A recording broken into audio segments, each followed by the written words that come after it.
Good morning, good afternoon, good evening, good night, everyone. Welcome to another round of Endurance Chat. This is the SPA 24-hour 2022 special. Cookie Monster FL, Austin, here joined tonight with me in U.S. time by Kris Washer 97. Kris, we've got another Endurance 24-hour classic on our hands, sir. Welcome. Glad you could be here. Yeah, exactly. We're about, about 9 hours away from the first actual on-track session of the weekend being free practice. And we had the parade downtown earlier today, local time. It only expands on the hype for the race right now so far. I mean, we still have the Stefan Rattel press conference is going to be in a few days, which basically means it's kind of like IMSA State of the Series. They announced their schedules and any other nefarious plans they've been hiding throughout the year from the common peasants of sports car racing. And then also, in terms of supports, which we'll get to towards the end, we got like historic cars, Super Trofeo, other sports cars, Formula Car. It's going to be a very exciting weekend, apart from even the 24 hours, which you haven't even talked about yet. Yeah, I mean, it's one of the endurance classics throughout the year, so it's one that I feel like a lot of endurance fans of other classics, per se, maybe that's just a cup of tea. I think everybody just tunes into the SPA 24. It's got a unique flair to it. It's a little bit similar to Nürburgring 24, but obviously different track. More Grand Prix circuit. So, and just tons of cars on it. So just the amount of frequency of cars, coupled with that with, essentially being saloon / GT racing over the years, it's built quite a reputation. It's put on quite a show, and this year's going to be unique with the new features of the track. But yeah, let's I guess let's describe a little bit too for SPA 24, Kris. Every year is special or important and whatnot. And like I just said, there's some track changes, but what makes this year interesting to you? I think it's definitely the track changes. As the gravel traps in the top of my mind, we got one at the outside of La Source, which means that people like previous years, they can't just go off if they make the turn wide like before. There's going to be actual consequences for their actions this year, which could also mean that more incidents could happen. As maybe that doesn't. They don't learn fast enough, and their old muscle memory kicks in, and then boom, there's an accident. They make contact. They're out in the gravel. They're stuck. That could lead to more full course yellows, some safety cars in the race, which that's what's been feared with the gravel traps being added. More safety cars could happen as people can get stuck. Also, at the end of Speaker's Corner, there's some gravel, I believe. Then also, I believe the bus stop also has some gravel if you go all the way towards the end of it. It's gonna be interesting to see how the gravel plays out, because there's some places where you couldn't cut the track like you could the last previous years. I mean, I remember recall the May race for Wecht and just really how that led to that first lap incident with one of the GT Pro cars where cut tire essentially because they had to get back on track immediately and had contact with another GTE car. So you saw consequences of that too. But I think to your point, this is the necessary change that has to happen where there's that balance between what the goal is, and I think for there is definitely a case to be said for pavement. But the way that SPA is reincorporating certain other elements to keep it safe, but then also to legitimately punish without launching cars into the air, a la sausage curbs. Some competitors they go off the track, and with the SPA 24, we'll get into it where it's similar to the Nürburgring 24. You have a ton of amateur drivers, you have a ton of kind of like who's this guy kind of thing, and they like to find places on the track that no one else will find for good or bad reasons. So I think anything to keep them in the fences is a good thing. But I do want to say the gravel traps weren't purely there for car racing. It was meant to bring bikes back to the circuit, as we saw first weekend of June, I believe it was, had the 24 Hours of Spa for the FIM Endurance World Championship, which is the WEC equivalent to bikes. We had an excellent duel between Yamaha and BMW, which ended up in a BMW victory. Unfortunately, that race, I believe, basically had a red flag for the last couple of hours, and they had just a safety car to end it because of the huge deluge of rain that just happened on Sunday morning. But it was to bring bikes back to the circuit. It was a success. It was a good race. And as we saw, WEC went there. They had the 25 Hours of Fun Cup that went there. So it's definitely not the first time a major endurance event at Spa will take place with these new changes in effect. I wouldn't be surprised though if the amount. I mean, we'll still get a fair amount of track limit violations, but I mean, with the natural defenses now that some of these corners have, if I can put it like that, I feel like just the overall amount won't be as noteworthy as it was previous when you get you just had dozens upon dozens even after the first hour of track warnings and track violations and deletions over the race weekend. So. We'll see, and again, just some of the the corner, obviously the Eau Rouge ready on rework is something to be to take note of too, and yeah, so it's always going to be a spicy race, and Well, you whether mentioned track limits, and I yeah. want to say, released by Vincent Bruin, I believe I got that Twitter handle correct. He said there's a part in the regulations where it says all pro cars, all pro class cars will have a device, like a GPS device on their cars, specifically to detect track limits, while the other classes won't have to. Now, sports car racing, there is nuance, believe it or not.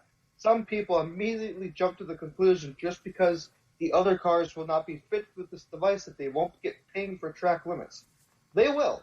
It will just be manually or with cameras, and it'll be just like any other race before. So it'd be interesting to see how the new devices work. I thought they always had devices. I thought they always had sensors in the cars. I think that was a thing they had for this championship, but I guess maybe I was wrong. Hmm. So it's a new idea to detect track limits. We'll see. We'll have to wait and see how it works out. Well, I think it's a good idea. I mean, not to say that pro drivers are going to be the most, holy of drivers in the bunch when it comes to trying to get every ounce and tenth out of out of a lap time. But I will say though that potentially, in terms of like them testing it out and then having to manually check and see if there is a discrepancy in error, is probably better to do it with pro drivers than anybody else. So you're probably going to get clear and concise data from that than and go from there. So I think it's going to be. I think that'll be good, and if it works well, it'll allow the opportunity to clear up some extra, I guess brain power a little bit for race control, so that they can make, I don't know, even maybe better, quicker decisions too. So I don't mind this kind of stuff. It's just as long as stuff doesn't get into a controversy and go haywire or something like that. But there's always something new, kind of at Spot 24. So yeah. Anything else you got for us, Kris, that is piquing your interest, or do you want to get onto the entry list?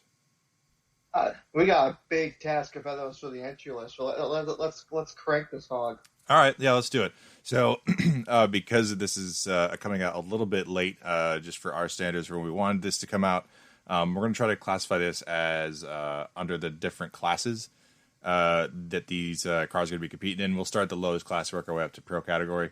And then we can kind of go through a little bit of nuance potentially with or just go more description, I should say, with the classes too, if that needs warrant. I know the Gold Cup is a new cup, or new class this year, I should say. So, but we'll, with that being said, we'll start this off with the Bronze Cup category, and a wholesome two cars in this class, and they'll give us a heaping battle. The number 20 SPS Automotive Performance entry. That's a Mercedes-AMG GT3. George Kurtz, Valentin Pureberg, Tim Miller, and Rima Jufali. And then I'll just say the other one, too. The number 35 Walkenhorst Motorsport with Henry Walkenhorst, Don Yont, and Jörg Breuer, and Theo Overhaus. Which one of these two do you think is going to probably fare better than the other one, Kris? It's definitely going to be the SPS automotive car. Yep. Let's take a look at the history of the stats. George Kurtz just won a GT World Challenge America race last weekend at Watkins Glen, race number 2. And that was overall, not just in his, I believe, Pro-Am class. He won overall, passing Russell Ward for the win. And he's not that bad. I know he does Thunderhill every year, or at least used to, in the Radicals. And then you have Valentin Pierberg, which is an International GT Open driver, which I would presume for SPS Automotive. Tim Mueller, he did some Corventic stuff before. He's another bronze. And then Rima Jufali is another International GT Open. She's paired up with International Adam Christodoulou, a great Mercedes driver. Yep. And she is also one of the 6 women in the field, and she's also from Saudi Arabia, promoting women in motorsport in the country. That's awesome. So tell me, Chris. So with this class, what specifically separates Bronze Cup from the other classes? Just for some layman's sake here. Yeah. So for Spa 24, every single car in this race is GT3. Where if you take a look at any other endurance race, there's a clear cut of different types of cars. Everything's at GT3 here. So what they do is they separate classes by driver ratings, driver rankings, basically, driver abilities and stuff. So Bronze Cup, and we'll explain what each class does as we get through each class. For Bronze Cup, you have to have, if it's a 3-driver lineup, it has to be a bronze, full stop. But if you have a 4th driver, you are permitted to silver. So there's almost the incentive to go 4 drivers, 3 bronze, 1 to silver. So you just get that extra push, maybe. Okay. And while we're on it, let's talk a bit about the 35. Yep, I was going to ask you. I don't think I like this car purely for the fact Donald Yount is in this car. I feel like I know the reason, but why aren't you a fan of Donald Yount? He's very slow. Yeah, okay. He's like what? If I remember correctly, going through bronze test results, he was one of the slowest drivers in that test. Well, he's taking it slow, Chris. I can't put it past him too much on the Hold test. on. I got the results right here. He was the slowest. 8 seconds off the pace. It wasn't even hyperbole. Okay, Chris. Okay, all right. So that's a solid argument then. All right. So easy money potentially on the number 20 out of this two car class. Between the 20 car and the 35 car. So that, unfortunately, that wraps it up kind of for Bronze Cup. But we'll, the other categories have a little bit more variety to them. And switching to the next step from Bronze Cup is Shock and Awe Silver Cup. This is probably not going to be just all bronze with 1 silver, right, Chris? Basically, actually, Cookie, let's do Pro-Am next. Oh, okay. Yeah. Then we could do. Okay. Yeah. Let's take the obvious. Okay. Well, all right. We'll do Pro-Am. Give me a Silver sec. Cup, because Pro-Am has to have bronzes in it, so I think that. Oh, yeah. Okay. Because I was thinking one of them had it like that. So okay, we'll do that. And so to recap, bronze has got so I'll just whatever. Sorry. And yeah, that's it for bronze category. We've got 2 cars in that. It looks like it might be easy money on the Mercedes. So we'll see. We'll go up the skill ladder, shall we say, and switch to from Bronze Cup to Pro-Am Cup. And Chris, what are the differences between bronze and Pro-Am? So with the Pro-Am Cup, you must have 2 bronzes, but then your other driver or your other 2 drivers, depending if it's a 3-driver or 4-driver lineup, it's free choice, which means you can have 2 platinums in that driver lineup if you really want to. Interesting. Okay, so there's definitely going to be a pro-am, like heavy pro-am mix even within the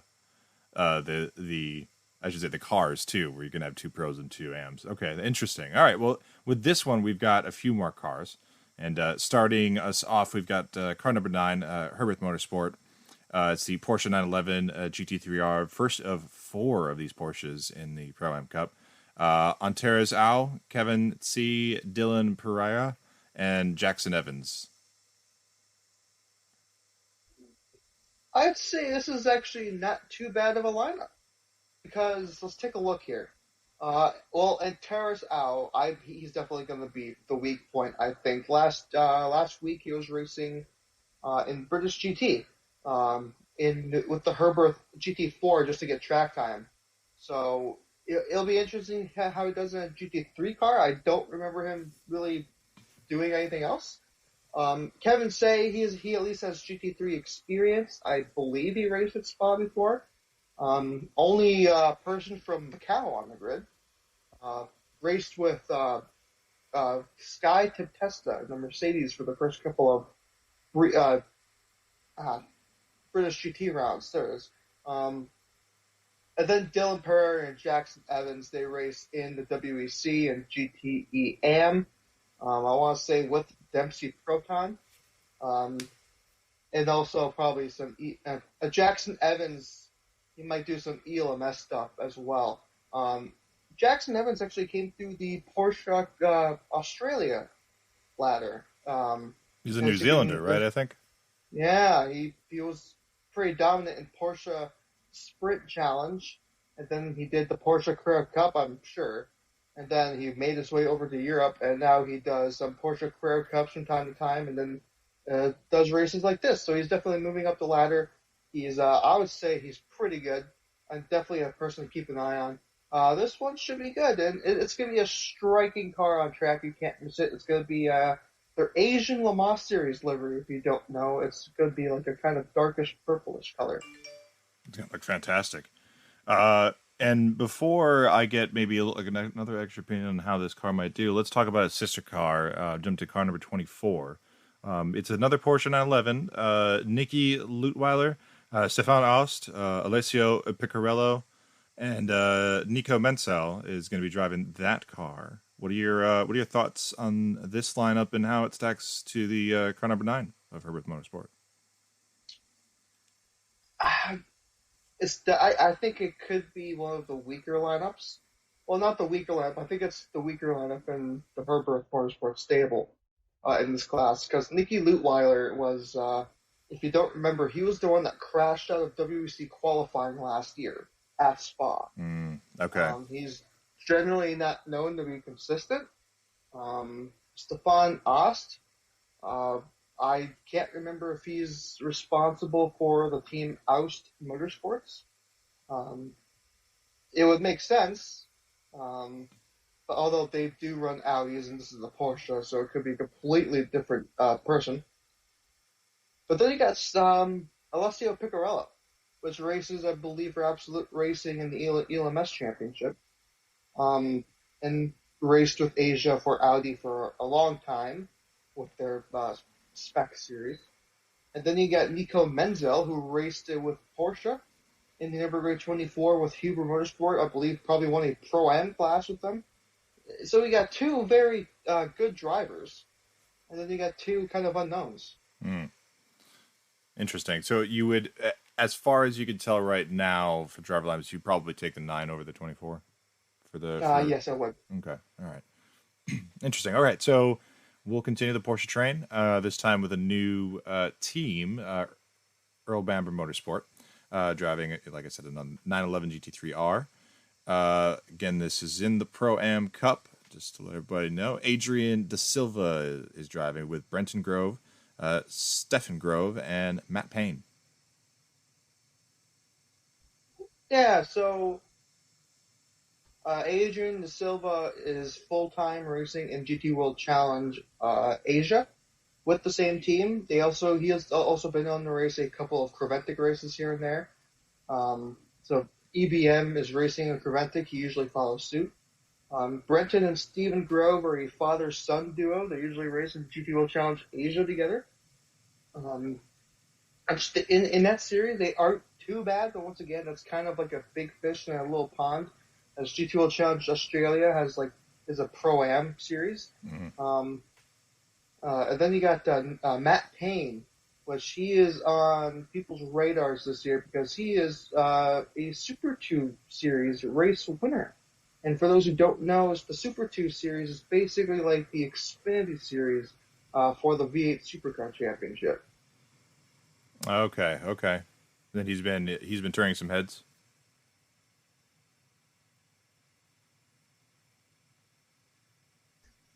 What was that? Oh, sorry. I was I was asking if he's been turning some heads. Oh, okay. Oh, No, that's fine. Okay. uh, Go ahead. I was gonna say we could get back in the top. My earbuds shifted, so I didn't hear anything for a second. Oh, that's fine. That's fine. Uh, let's see. Just go back to Earl Bamber. Just start from the top for 16. Is that what you want to do? So yeah, so the number 16-year-old Bamber car, Adrian Da Silva, he races full time for the GT World Challenge Asia for this very exact team. If also they also do Creventic sometimes, and if that car is entered, he's usually there to follow suit. Brenton and Stephen Grove, they're a father-son duo. They usually are found racing in either Porsche Cup or GT World Challenge Australia, which they have, I believe, got a couple wins in that championship. And then you got Matt Payne, who's been racing in Super 2, which is basically the V8 supercar equivalent of like Formula 2 or the Xfinity Series. And he's been winning a couple races over there. I can't remember if he's in the championship hunt or not, but I know people are kind of impressed with him so far. So we'll have to wait and see how this lineup goes. It's very exciting, very Australian-centric. Actually, for the Bathurst 12 hour, the Grove racing car crashed up at Skyline. And there was talk about, keep in mind this was all the way in May. It was like, oh, we're going to race the Spa 24, but we need a new chassis, et cetera, et cetera. I would wager that they probably found a new chassis Yeah. over in Europe because with the whole shipping and how prices are and how long shipping is taken, I don't think they got that chassis fixed and then put on a boat to Europe that fast. No. So I would wager they're getting some help by their friends Herbert Motorsport. Awesome. And let's see. So we got Herbert Motorsport and Earl Bamber. You know what? We'll finish off the list with a Porsche 911 here. We'll talk about the owner of Earl Bamber Motorsport, shock and awe, is Earl Bamber. He's driving actually for the number 39 car next on our list. Signa Racing Team TP12. He's got some co-drivers. Tanart Sathin Thirakul, maybe? I might have got that right. Christoph Hamann and PT Birmi Bhakti? Maybe that could be close. That could be close. I tried to do some of these names, but then on the fly, or right when you're trying to pronounce it, then you get all gummed up. So that might be the worst this evening, but we'll see. How do you feel about these drivers, Chris? And do you think they're as good as their long and hard, difficult to pronounce names lead on the track? So I want to say these are Thailand Super Series drivers because I think this is the same team that won the teams championship last year in that series. Because last year, if you don't remember, Thailand Super Series had Christmas Day racing, and Earl Bamber was a big part of that, racing for that team to get the teams championship. Now, this is not the first time this year that Earl Bamber has raced with this team. They did the International GT Open Spa Endurance round, which was like a 2-hour and 10-minute race because they got like weird formats and just combined race 1 and 2 together. They didn't do too high. I don't think they even finished the race. I think Earl Bamber was in the car, and he made a very sending move on the inside of the corner after Lacombs and got himself stuck in the gravel. Hopefully they learned from that. But then you got Christophe Hamon that's in the car, which I want to say is a French GT4 driver. Um, that's going to be interesting. So yeah, and the reason Earl Bamber is racing this car because this team is basically being prepped by Earl Bamber Motorsports. It's just under the different team name. Gotcha. Yeah, and again, that would be almost for the confusion of like, oh, Earl Bamber driving for this random team versus his, and it's still service too with his guys. So that's the Porsche fleet for Pro Am Cup here. The 4 entries. We're going to move on to entry number 52, and if anybody in sports car world knows the entry number 52, it's kind of synonymous with one make and team. That's AF Corsa, driving a Ferrari 488 GT3. Stefano Constantini, Luis Michaelis, Andrea Bertoloni, and Alessio Robera. Yeah, so obviously, basically a full-time lineup for GT World Challenge Endurance Cup. Louis Michels has been in Pro-Am Ferraris for as long as I remember in this championship. Um, one thing that they got a massive pickup though was Alessio Rivera. Oh my God, that's a huge pickup for that team. For those who don't know, I believe he races the AF Corsa LMP2, um, which has had some successes. Um, and I also want to say he was part of the winning lineup last year for the Spa 24. Which, if you don't remember last year's Spa 24, he had a wild, crazy pass on the outside of Blanchimont in the rain with less than 10 minutes left. Um, so yeah, if that's the case, this is a great pickup and extremely expands their chances of a win. Really? So that high of a upgrade with Alessio? Hmm? Do you think I would he's say so. Do you think he's has a potential at the hypercar ride for Ferrari? I think they want to. I think they said they go with their GT program, Hmm. which is like their current WEC drivers. Yeah. We'll just have to wait and see. Um, I do think that if he does get in, he'll definitely deserve it. Interesting. Well, yeah, more to look forward to, and we'll hopefully see this one at the top of its Classic Pro Am Cup. Next up, Okay, let me. yeah, He was not part of the winning lineup last year. He was.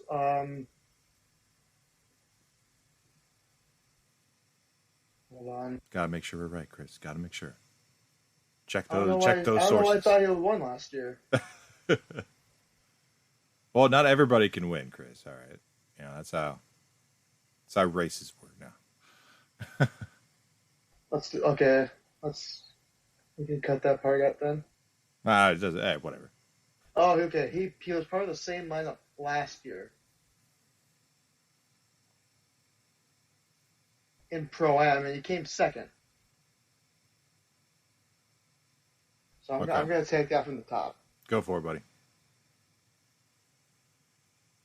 And then we got Alessio Rivera. He's a massive pickup for the team. Now, he was with this team last year, and he came in second in the class.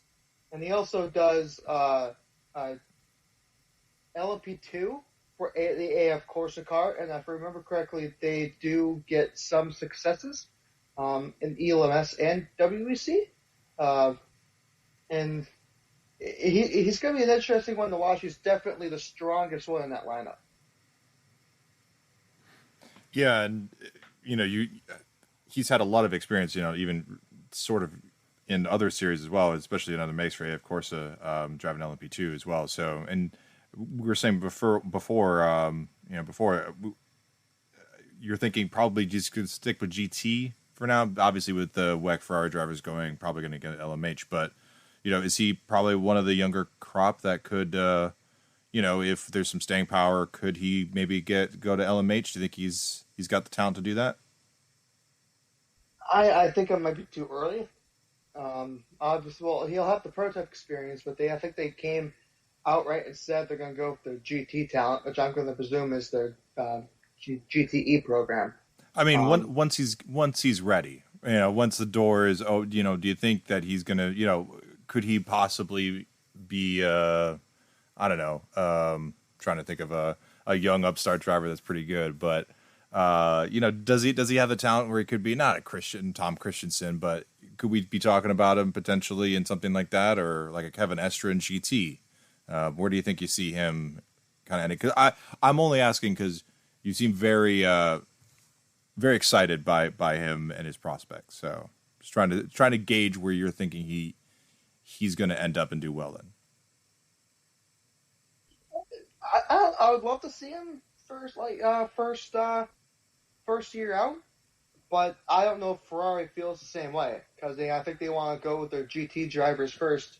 Now who've been loyal to them all this time, where they could have jumped ship to another team or whatever manufacturer that could promise them a hypercar seat. I think we're gonna have to wait and see on this one. Okay, gotcha. Interesting to hear. Just because and again, the reason why I ask a lot of this too is just because we're on that cusp of having just so many potential ride opportunities, and a lot of it has just been like, okay, well, you could go in LMH, you can go or LMP1, you go to LMP2, but there's also a whole GT career, especially if you want to be a factory driver, and I'm curious to see kind of where the younger talent that in the next 5-10 years could be a multiple Le Mans overall winner in the LMH or in the prototype category, or if a lot of these potentially really good drivers are going to stick in GTE and try to or a GT I should say, and try to make a career that way.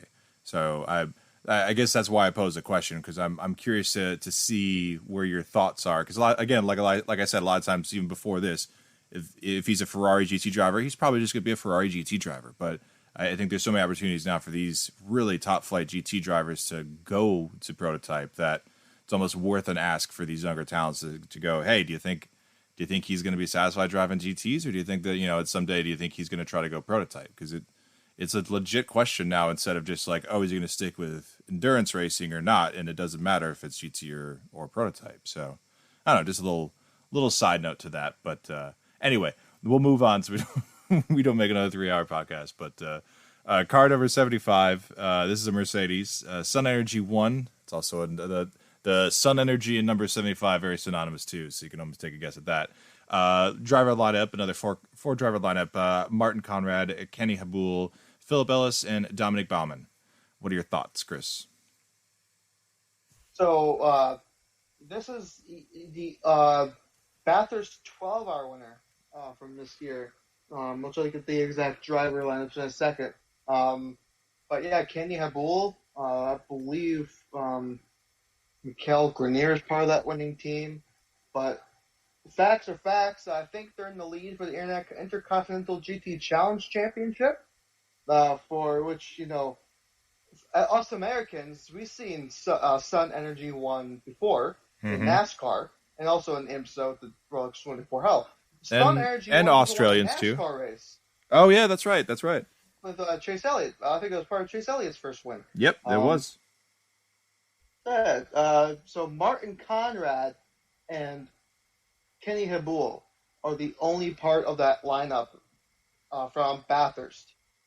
So Philip Ellis, who also won last week at Watkins Glen, came second overall, but won in the pro class in GT World Challenge America.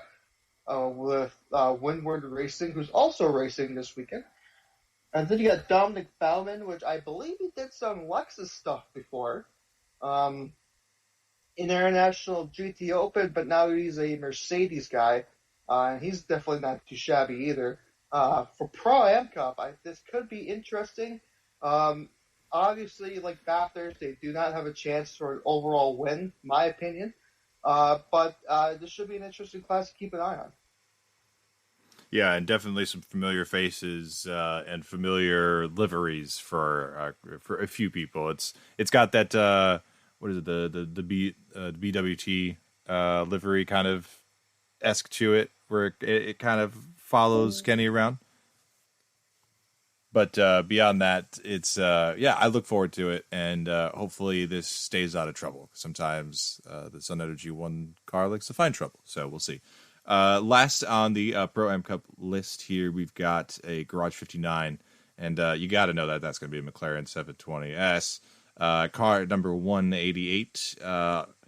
Enrique Chavez, Miguel Ramos, Alexander West, and Dean McDonald is the driver lineup here. What are your thoughts, Chris? And give me a prediction for Pro-Am after you tell me a little bit about the Garage 59 entry.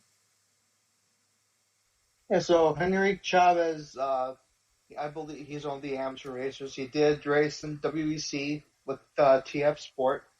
Won last year's GT World Challenge Europe Sprint Pro-Am Championship with Farwell. Also won the 2020 International GT Open Championship with a McLaren. So he knows his way around this race car.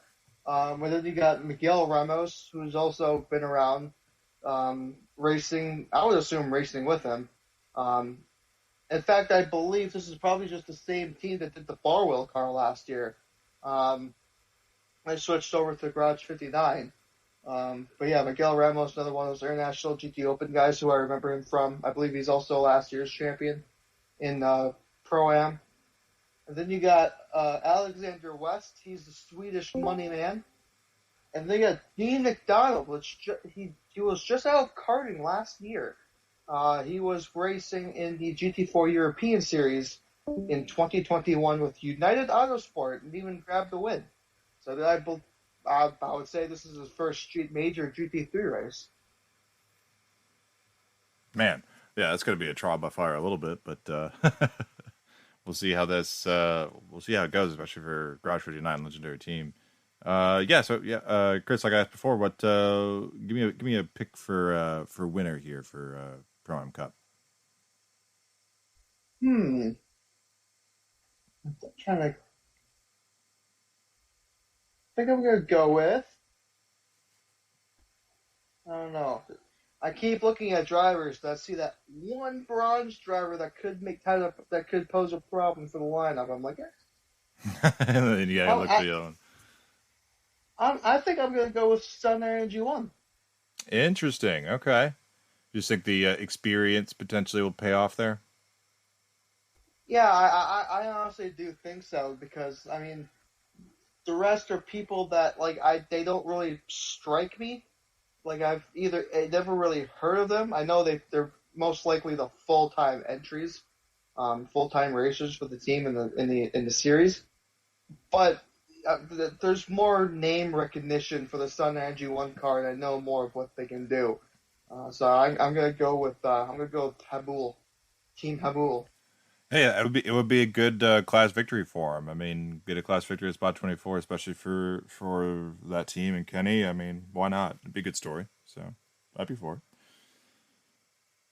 And with that, I'll say, moving on to the next class we've got. This has got even more cards in it, Chris. So we just keep expanding the roster here.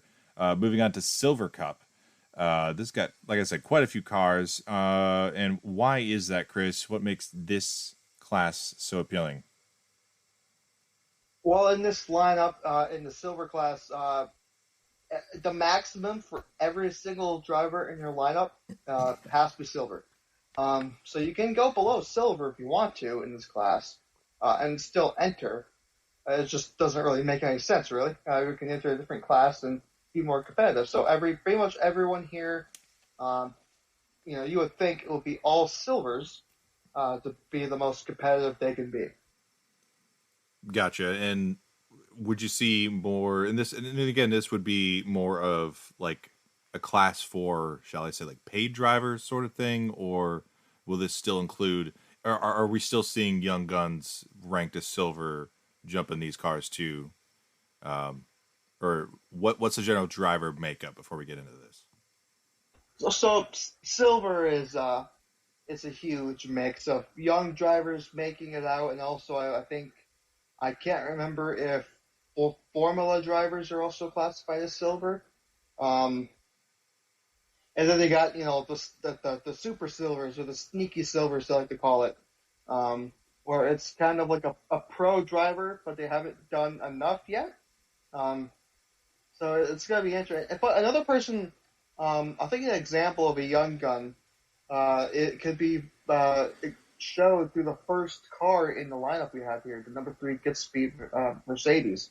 This is going to be, if I remember correctly, the pink car, not the BWT sponsorship. It's going to be a more darker pink. Hmm. Jeff Kingsley, Valdemar Eriksson, and Sebastian Veld. Valdemar Eriksson was racing Danish Formula 4 just 3 years ago. And now he's doing GT3s full time. He was with WRT last year. Even racing the Danish Endurance Championship last year. So still making time out of his busy year to compete in the homeland.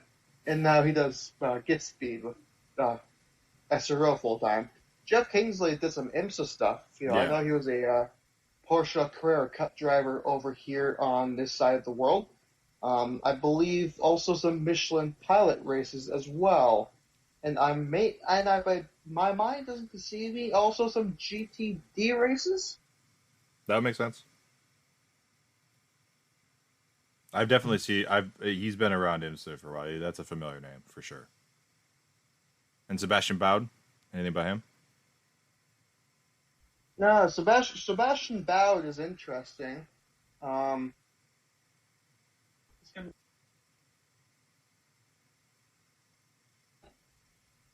yeah, Sebastian Bowd is interesting because I've never heard of that name before.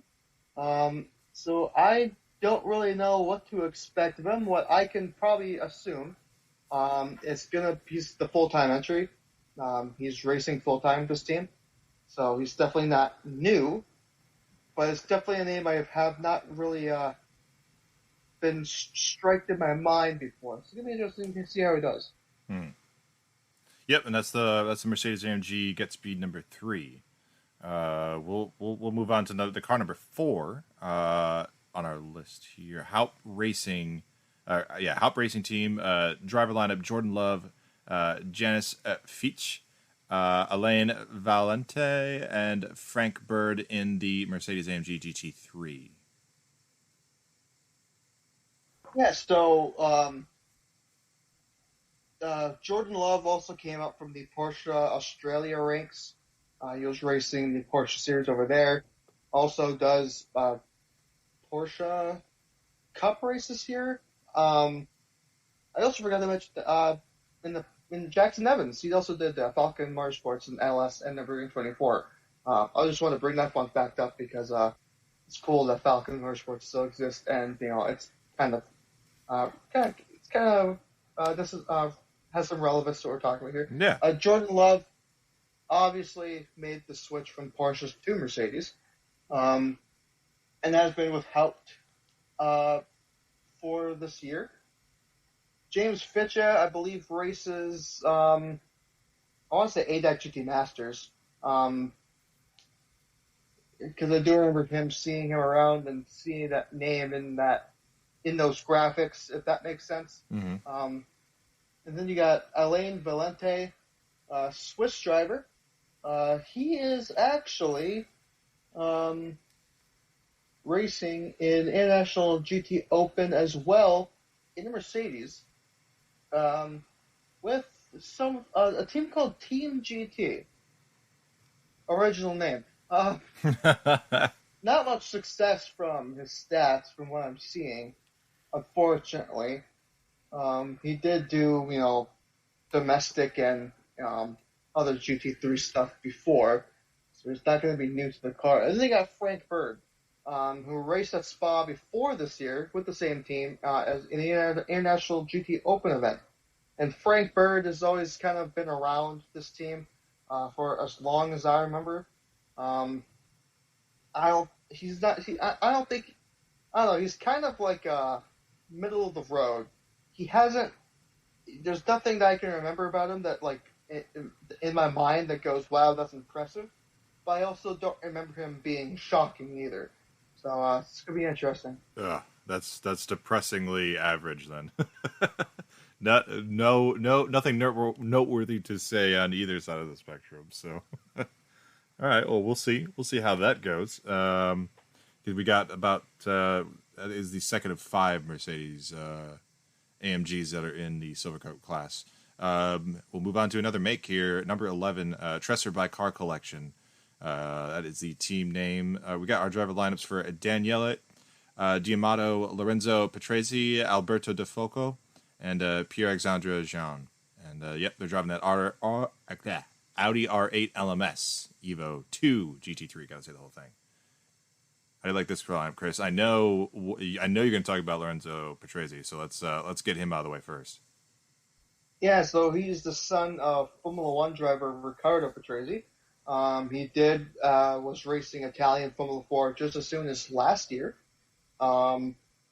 As unfortunate as to some that he might not make a career of Formula One, bring back the Petresi name in Formula One, he decided to take his talents to sports car racing, which this year he has been obviously full-time with this team and also been racing, I believe, in Italian GT in his spare time. And you got the other guys, I want to say Daniel Diamato is also an Italian GT stalwart, Alberto De Foco. Also, then you got Pierre-Alexandre Jean, which just last year or the years prior, he was racing in the CMR Bentley as the way he was racing. So making the switch from Bentley to a Ferrari, Audi, sorry. I assumed Italians and Ferrari for stuff, Yeah, well, we also have a little Excel spreadsheet, and I've got the Audi marked as red, but it's not scarlet red, Chris. It's not scarlet red. It's that brighter red. So that's shame on you, sir. Shame on you for getting distracted by the color. Oh, man. So, yeah, Petresi is going to be interesting. I don't remember how well this Silver Cup lineup did in the previous two races. They've never really stuck out on my radar. But I don't really also remember. I don't also remember them getting to any accidents or something. So hopefully Petresi does them good. I'm excited to see what this lineup takes, but there's definitely going to be stronger ones out there, I think. Yeah, that was my thought too. And likewise with the Mercedes, we've got another four.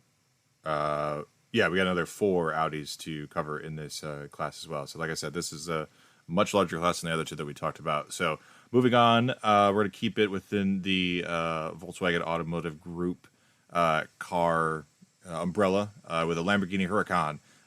Number 14 and a very well-known sports car racing team, ML Frey Racing, is servicing this car. Three drivers for this lineup: Stuart White, Tuomas Tejula, I don't know, and Consta Lapalinen.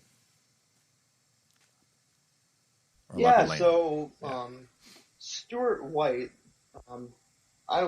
he was racing he's a South African. He's obviously full-time with this team, as most drivers are. If they're racing, they're most likely full-time within the team for the Endurance Championship. He also raced with CMR last year, but I presume it was just for Spa. He was full-time. Also, he did just 3 years ago, he was part of the, trying to make it to Formula One, but his ambitions died at French F4. It's kind of a sad statement. He was also first in the South African Formula 1600 Championship in 2018, which I probably watched him do that because I watched that championship during that time. Thomas Diala, Finnish driver. I don't know, I never really heard about him much before. I do remember a bit from his other Finnish counterpart, Consta Lepalainen, because that's the ADAC GT Masters driver for ML Frey. And he's kind of, I don't know, he's never struck me as the driver, because every time I remember him watching ADAC this year, he's kind of been either kind of middle of the road or kind of below half the average of the grid, if that makes sense. I don't know, because every time I've seen his name, it's kind of been below. I don't know. He did make some. I think it was Ushersleben, and we'll talk about his other teammate Arthur Rogier in a second, coming up. And it's in a different class, I do remember him doing some impressive stuff there, but I don't know. We'll have to wait and see. I think this is going to be the as it implies the weaker of the Animal Fray lineups. Mm-hmm. I would say this isn't the strongest Lambo lineup in this class either. Would you agree? Nah, I don't think so. Yeah. Yeah, so that's the number 14 entry for ML Frey. They've got a few more entries coming up, so don't think that that's the only time we'll be mentioning them. Next on our list is the number 22 Allied Racing. It's a Porsche 911 GT3R. First time we're going to see one of these in Silver Cup. And driver lineup is Patrick Mathiasen, Dominique Fischelli, Joel Sturm, and Vincent Andronaco.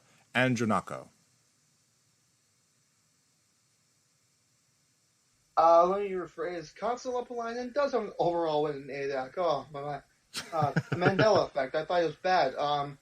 Okay, that makes more sense. He took a pole to checkered flag victory in Zandvoort for race one. That was about a month ago. Okay, so I wasn't taking recent events into account. God, Chris, God.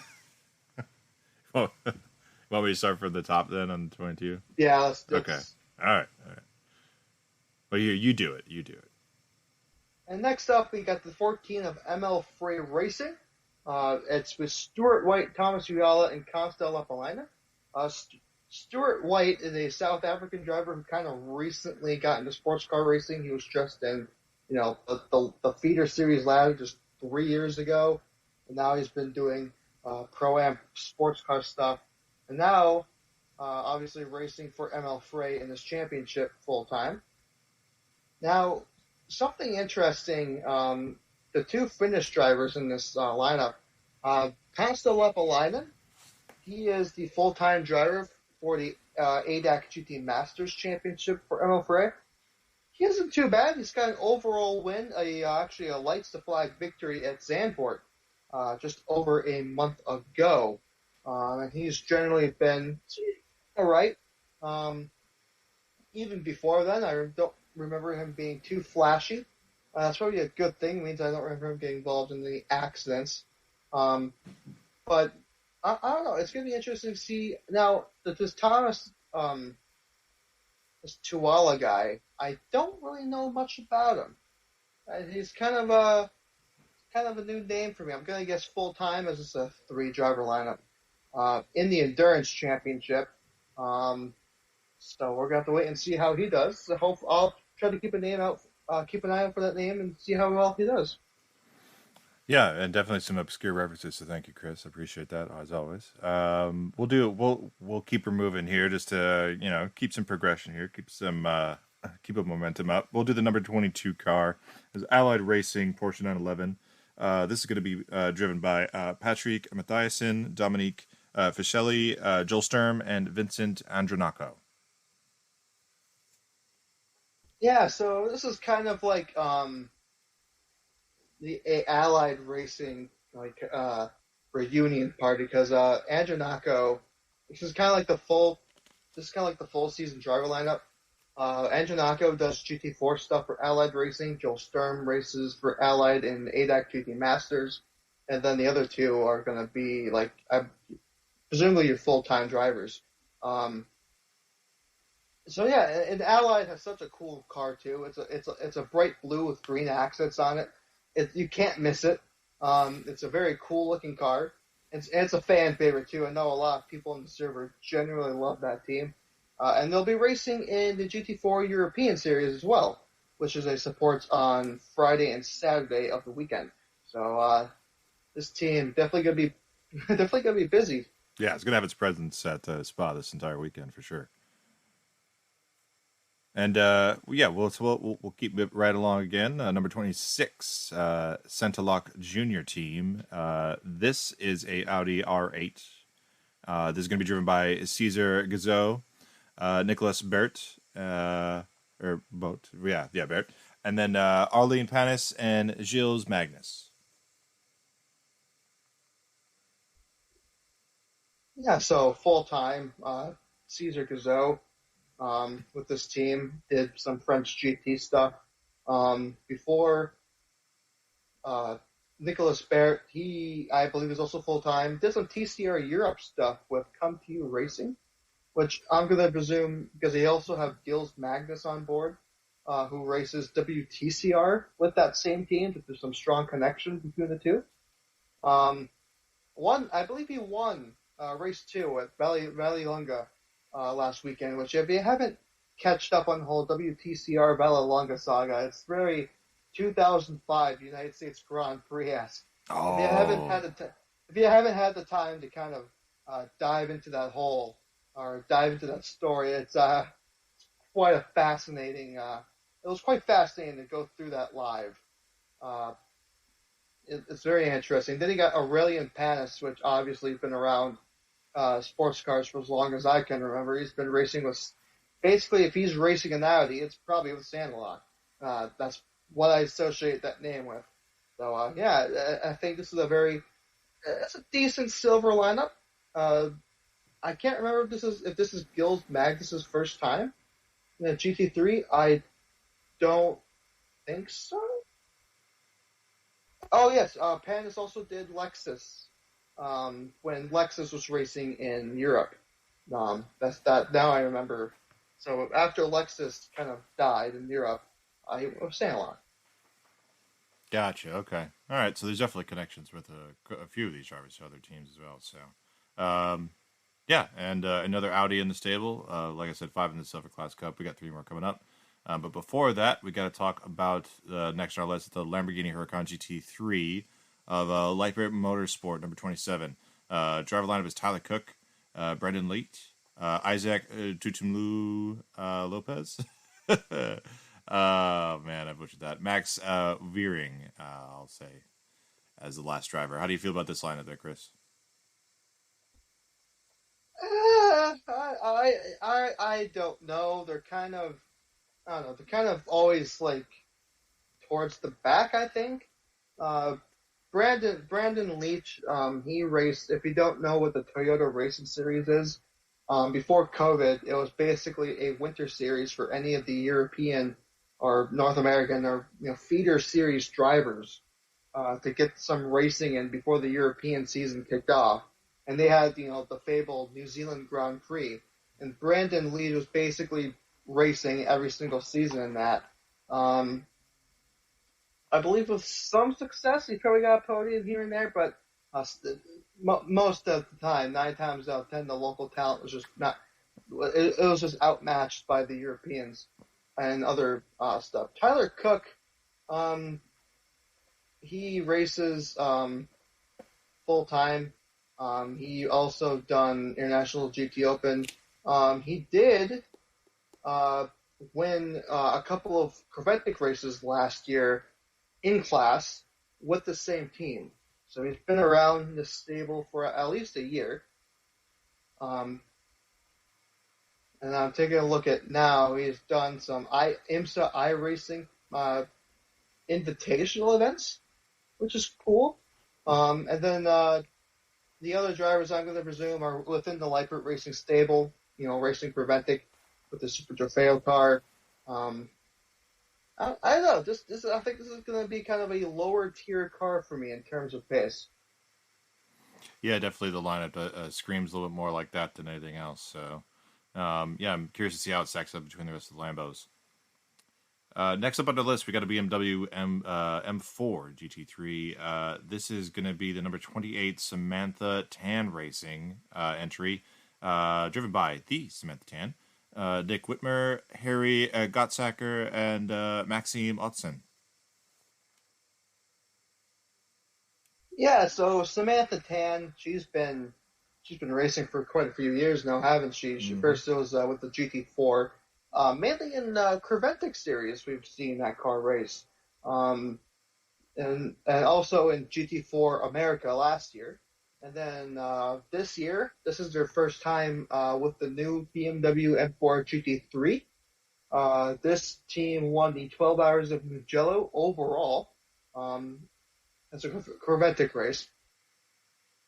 Samantha and Nick Whitmer, I believe, who's kind of been to this team for a bit,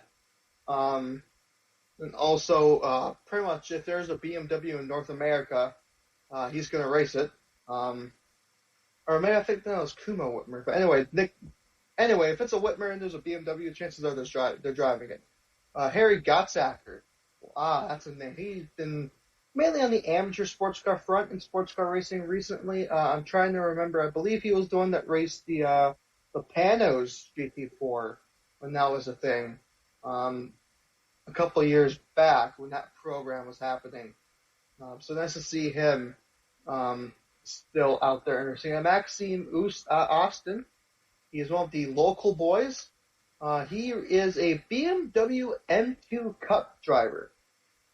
So very, very different pieces of machinery. He does have some GT4 experience, but quite a huge step from just an M2 Cup car to a GT3.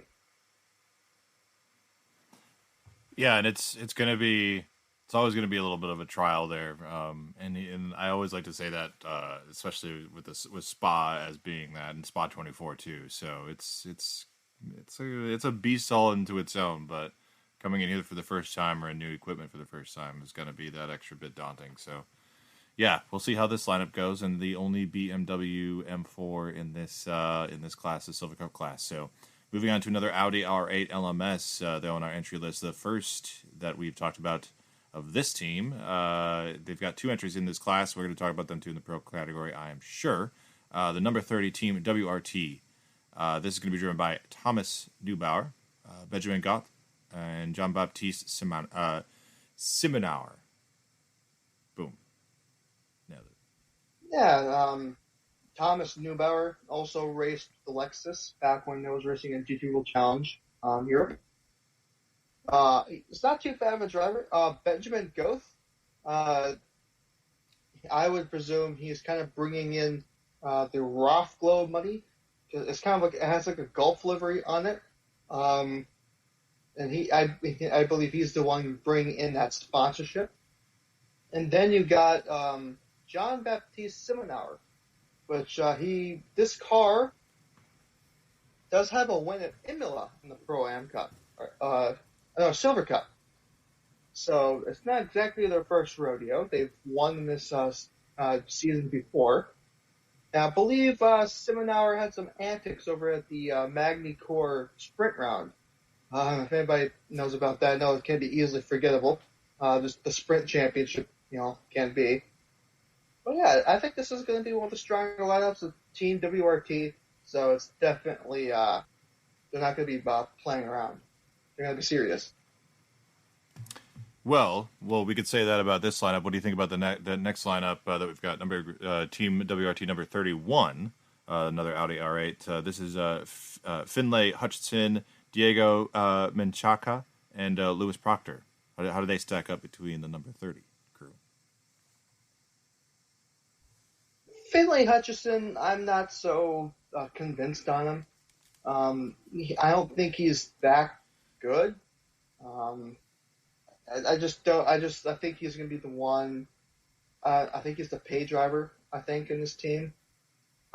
Diego, he's been racing with WRT before.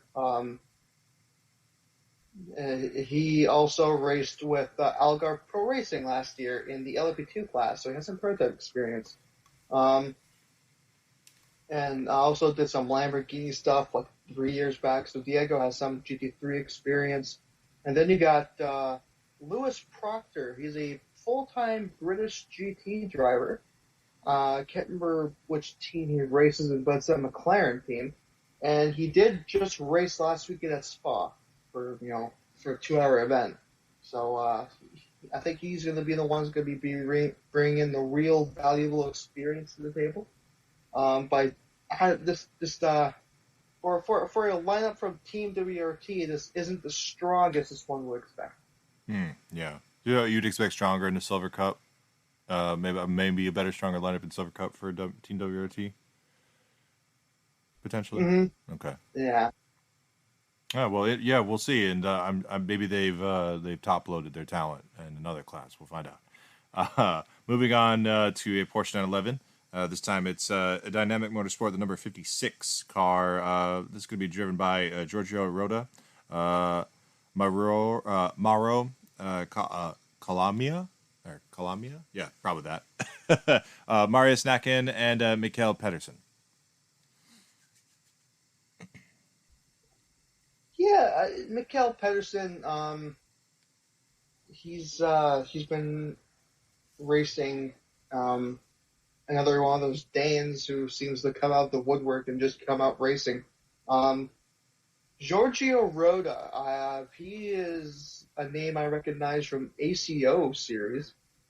I do. It seems like there's like a million different Rodas out there in the world. Um, so it's hard to tell if he's like one of the good ones. I know there's like a bad one out there. I think Giorgio Roda. Yeah, he might not be the best, but I don't think he's that bad. He did race. He's been with Dynamic for this year for obviously the Endurance Cup and the Asian Le Mans Series.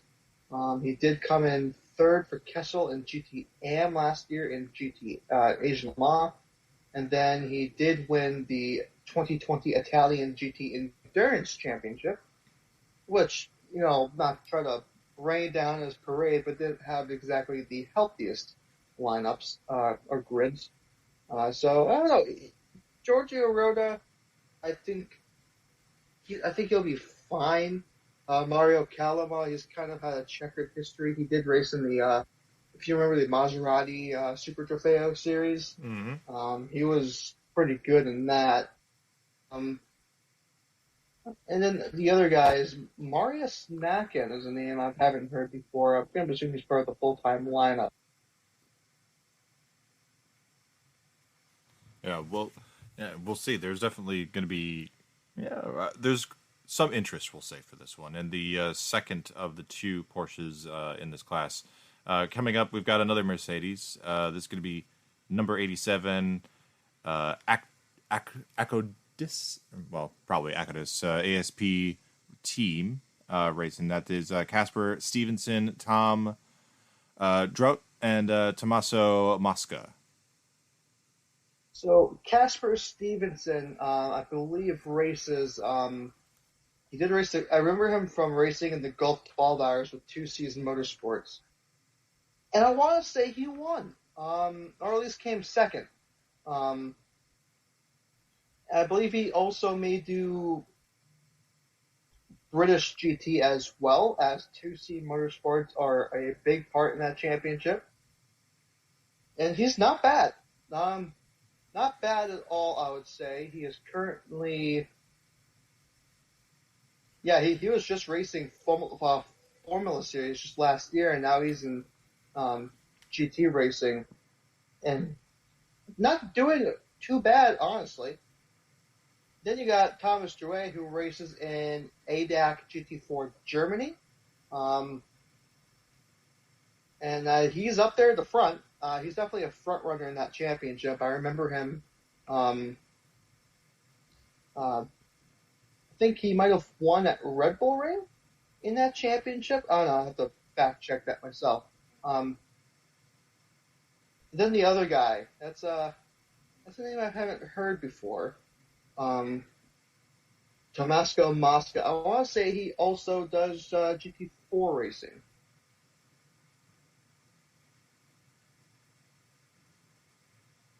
Don't quote you on it, though. Okay. Sorry about that. Yep. All right. So moving on, we'll get that. Give me a sec. Sorry, I was just looking something up here. Okay. And up next, we have on our list the number 90 car. This is the Mad Panda Motorsport, another Mercedes here. Its lineup: Ezekiel Perez Compak, Sean Walkinshaw, Patrick Kujala, and Oscar Tunyo. And this was last year's silver class winners in the Spa 24. Although the only lineup that they kept from last year was Patrick Tuhala, and as I'm going through my list right now, Ezekiel Perez Compact. So they got rid of 2 drivers, but they stuck with the 2 they have. Sean Walkinshaw, that's a name I remember from Super GT. He used to race in the ARTA BMW M6. Um, and I believe he got at least a 1 or 2 there. He's not too bad of a driver. Then he got Oscar Tunho, which I remember him racing just in the Pro-Am classes for a while now. I think he came from ASP last year. Okay. So we'll. All right. So that definitely fared and eclectic on that one. So let's see here. Let's Oh keep. yeah, okay. He raced in with Rinaldi this year in the ELMS. That's where I've heard of him. And he also raced with TalkSport um, last year. Gotcha. Next on our list, we've got number 97, Beach Dean AMR. As you can guess, that's an Aston Martin Vantage GT3. This one is going to be piloted by David Petard, Theo Noet, Charlie Vac, and Roman De Angelis. Yeah, so this is an interesting story because this car was originally going to be in Gold Cup. But then Andrew Howard, who's going to race, Beach Dean is an ice cream company, and Andrew Howard is, of course, the money man behind it. And he was like, well, business is booming. I can't race. I got to focus on the ice cream business. So he had to leave. And then basically with him leaving, basically meant that they were pretty much ineligible for the Gold Cup class because of driver ratings and stuff like that. And they had, trying to remember what they had. It was Valentin Hasselclut. I believe I got that name right. He was a GT4 driver. I believe his GT3 debut came last year at the Indy 8 Hours. I know he was driving GT4s last year, and that as his support, but I can't remember if he did GT3 last year. And that, but he's an Aston Martin factory driver now. Does Aston Martin GT3 stuff. Unfortunately, due to driver rating, couldn't do it. So they replaced him with 2 drivers, replaced Howard and Hasselclut. David Petard, which you don't know, he does the Nürburgring 24 mainly with BMW, but it's been more Aston nowadays. Very, very competent driver. And Theo Niue, which he is an ADAC, I know for a fact ADAC GT4 driver, possibly does the other GT4 series as well, just not sticking out to me at the moment. And he's good. This is a very solid pickup. Actually, Theo Niue was not the one that was replaced. He was originally part of my bad. But still, Theo Niue is good. The person who was one of the replacements was Charlie Fagg, which is a part of the WEC lineup, I believe. Just recently from this year. He used to do Janetta Juniors. I believe that's where it came from. That was a BTCC support. That's where I first heard his name. Because of the unfortunate last name of the connotation in some parts of the world. But it's spelled with 2 G's. So that's good. But he's definitely a decent driver. And his last name shouldn't take away from that. And then you got Roman DeAngelis? Hold, I don't think that's right. No. I'm doing a double check. I don't think that's right.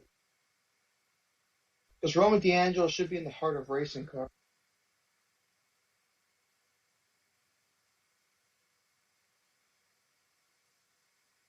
Actually, never mind. You may be right. I just want to do a double check because I always associate Roman with heart of racing. Okay. All good. Good to double check. That's what we're here for. Oh, okay. He is. Okay, well, we'll start from when I'm talking about Roman DeAngelis. I'll just basically, we'll stop, cut from after Charlie Fagg, and we'll go with Roman DeAngelis. Okay. 3, 2, 1. And then we have Roman DeAngelis. Now, this is a weird cookie because we always really associate him racing with heart of racing, don't we? I mean, most of the time, yeah. I mean, he's definitely a staple for them, as far as I could tell. Yeah, and just obviously he's helping, Beach Team, Aston Martin Racing out. Uh, Very capable driver. This is one of the strongest lineups in this class. It has to be. I mean, especially for the names that are in this driver lineup, definitely scream a little bit more talent potentially there, and yeah, it's definitely some crossover with the Heart of Racing AMR crews. So I'm sure we'll be talking about them too coming up. But yeah, the only Aston Martin in this Silver Cup class, with potentially one of the better lineups, and could have a strong running here. We'll move on to the. Speaking of last Aston Martins, we'll talk about the last Audi R8 of the 5 that were in this class. This one is going to belong to Attempto Racing number 99, piloted by Marius Zug, Nicolas Scholl, Alex Aka, and Juso Puaka. Yeah, so this car is interesting because it has like an SRO, I think it's like what 30th anniversary sticker on it Mm-hmm. as their main livery. So I think Stefan Hotel just picked the car with like the lowest amount of paint or sponsors on it. It's like, hey, we'll give you a hand. Um, so Marius Zug, I believe, is Attempto Racing's DTM driver. Um, he's kind of been middle of the road. I mean, he hasn't been doing too. I don't know. I don't remember him crashing a lot, so that's got to be amount to something, right? Mm-hmm. Well, yeah, yeah, absolutely. Just like close on the counts too. Uh, but yeah, it's and definitely a couple. I think I always keep saying this with the Silver Cup class. Definitely some drivers that you're like, okay, good, and then you're like, okay, well, I don't know who some of these guys are, or at least like if they're proving themselves. So, but yeah, Attempto Racing number 99. Garage 59's up next with the number 159. And so yeah, they're going to be driving on the McLaren guys, 720 GT3. This one is going to be piloted by Ethan Simeone, Manuel Maldonado, Nikolai Cageguard, and James Baldwin. What are your thoughts on this class or this car? Excuse me, Chris. This was interesting because Ethan Simeone, he raced last year in the International GT Open. He got a couple of race wins. He is also a Porsche Cup Challenge Canada driver, Canadian Touring Car Championship driver. He was a champion in the Canadian Touring Car Championship. Um, so he's not bad. I knew I recognized the name somewhere within the Canadian racing scene. Manuel Maldonado used to race in what's now known as the GB3 Championship. Um, I believe he is the son, or Pastor Maldonado's brother. Excuse me. Um, as far as I know, he's not exactly. I know it's a meme to say that he's LOL, Maldonado, but I don't honestly think he's that bad. Can't remember if he got any podiums or race wins in that championship. I think he got Nikolai Kiergaard, which is another person from the British Formula racing scene. Danish, I think. But basically, yeah, also raced in the same series with Maldonado. And then you got James Baldwin, which is absolutely fantastic news. For those who don't know, he was the world's fastest gamer, in which he got a ride with the Jenson Button team RGN McLaren in British GT a couple years ago, and then he has kind of been radio silent for the last year or two, and now he's finally got the ride in a McLaren, which is fantastic news. And okay, so he was Pastor Manuel Maldonado. Correction, he is the cousin. I was right the first time. It's always Johan, cousin. you're bad. It's either cousin or nephew, but honestly, this is an interesting lineup. How do you think this stacks up against the rest of the class so far? I think it's all right. I don't know. You got two drivers who mainly did formula stuff. Ethan Simeone, who has some experience racing in GTs and winning.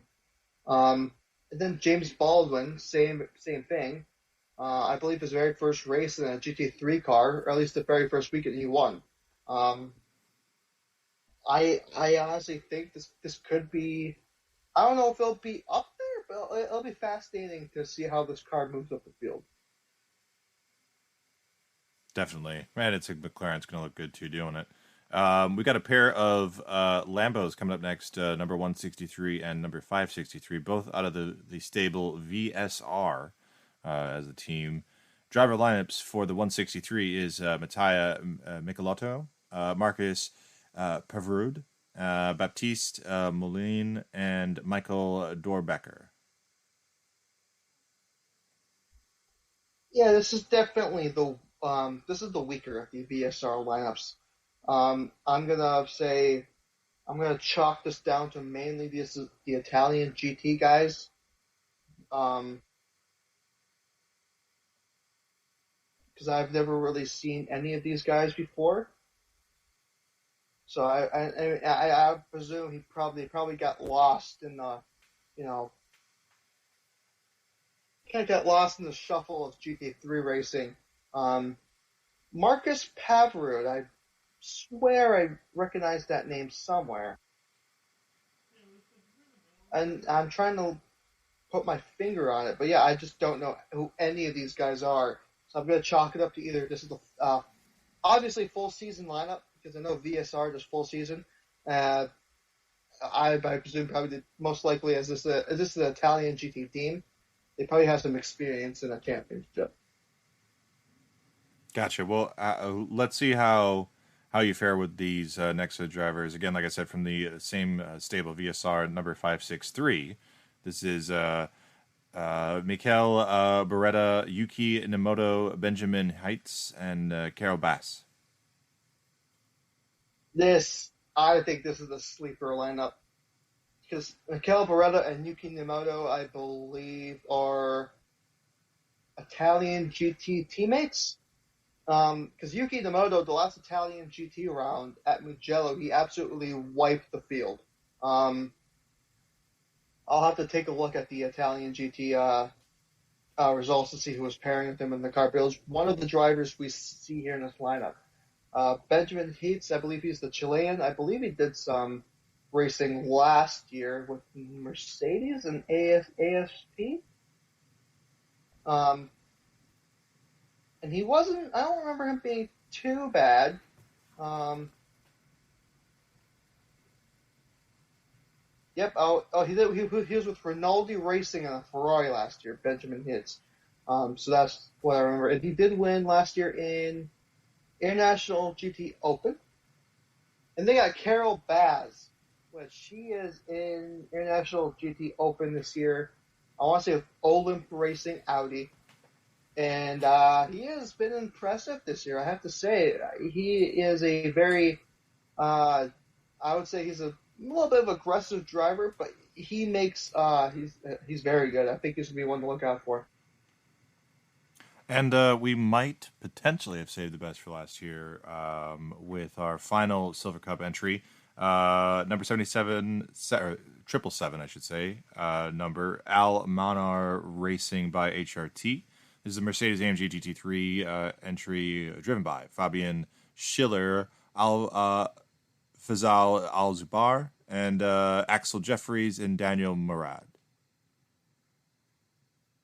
Yeah, Fabian Schiller, he's been around Mercedes for what seems a while now. Since Yep. I believe he's with Get Speed. I want to say it before for at least Nürburgring 24, or at least helped racing team.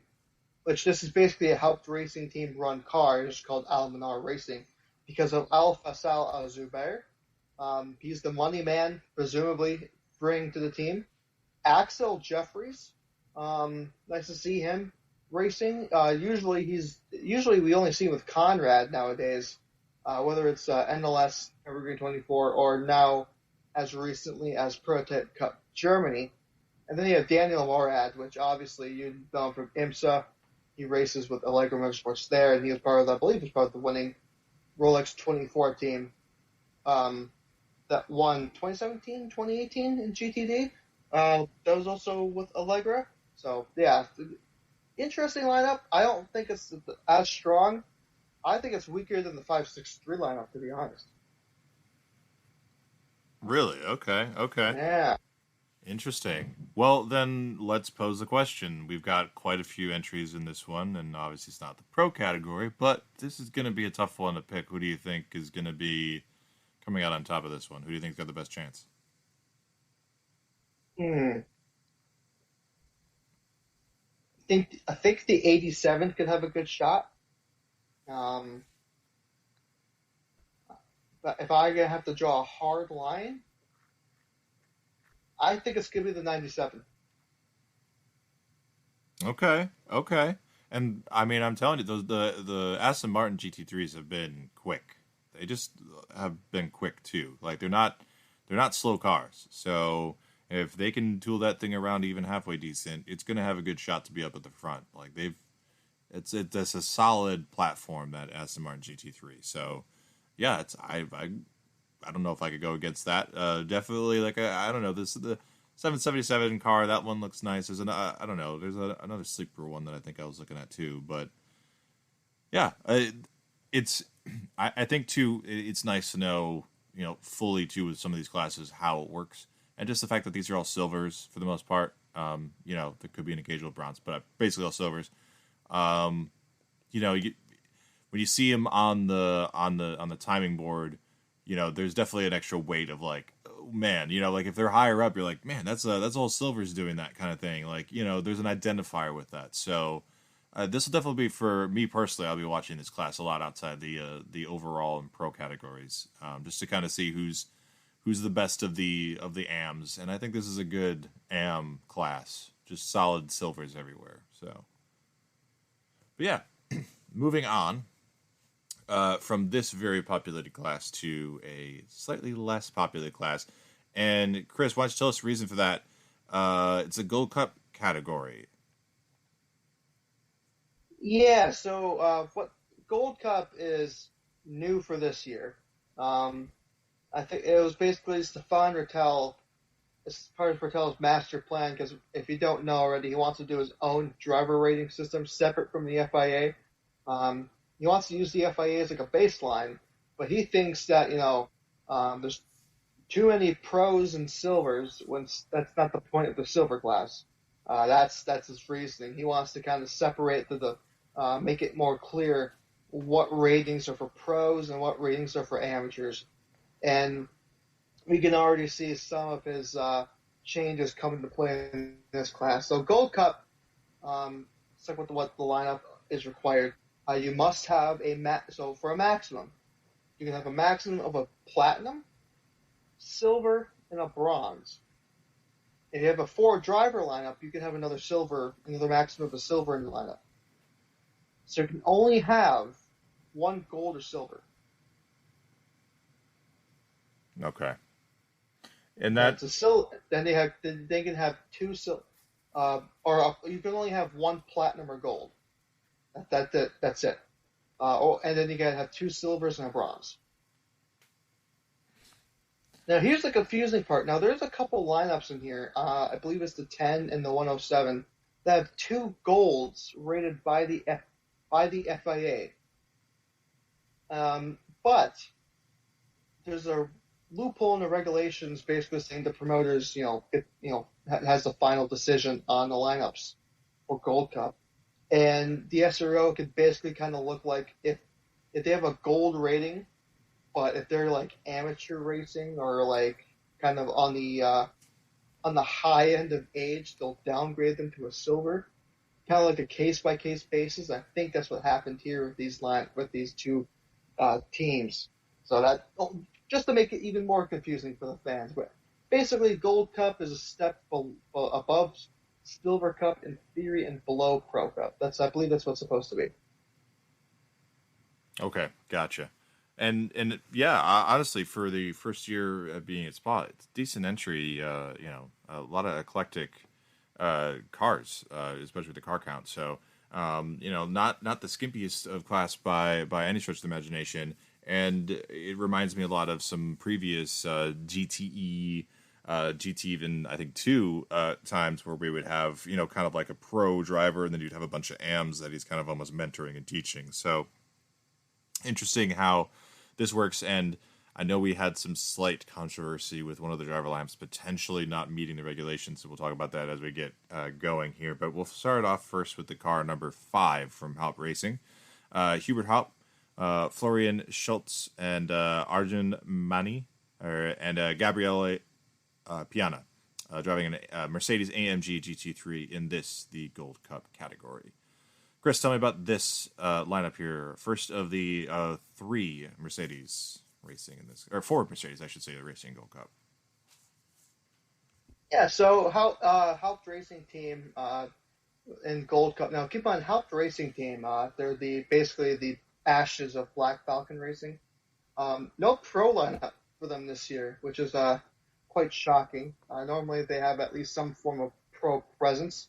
But that's okay. They're still racing. Hubert Haupt, the brainchild of the organization. Florian Schultz, he's the bronze driver. He was actually fastest in the bronze test on Tuesday. So he's definitely, if you were a betting man, you're in Vegas and you had to put some money down on the table, Florian Schultz would probably be your best odds. I'd say he'll be a pretty good bet if you're looking for a team with a good amateur driver to back. Then you got Arjun Maini, who races in DTM. And then you have Gabriel Piana, who I believe he does some GT4 stuff in his spare time, mainly in ADAC GT4 Germany. And the funny thing is whenever he gets in the lead, it's basically a good win Piana, because he just absolutely pulls away. He's very dominant in the class of cars that he races in. So already off the bat, not a bad lineup. It's going to be interesting because Haupt Racing Team never really brings a bad car. So this should be maybe at the front of this class already just to start. We'll see. Rolling on to a McLaren 720 GT3, car number 7, Inception Racing. Ali Milroy, Brendan Arib, Frederick Schandorf, and Sebastian Prelude. Yeah, Inception Racing, Ollie Milroy and Brendan Aribe. It seems you just can't separate the two. If one of them is racing, pretty much the other is going to be a teammate automatically. Frederick Schandorf, I believe, is their IMSA driver for the endurance rounds.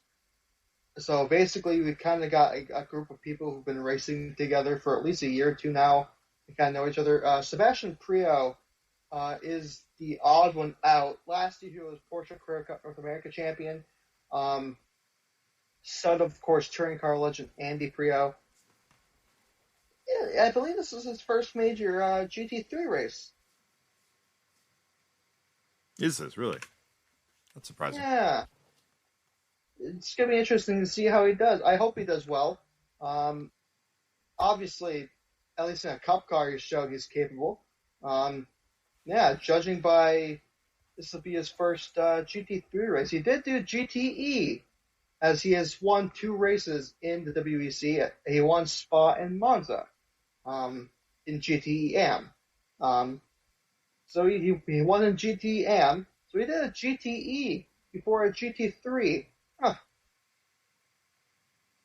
Interesting. Okay, well okay, yeah, wow. All right, that's also not really, that was unexpected.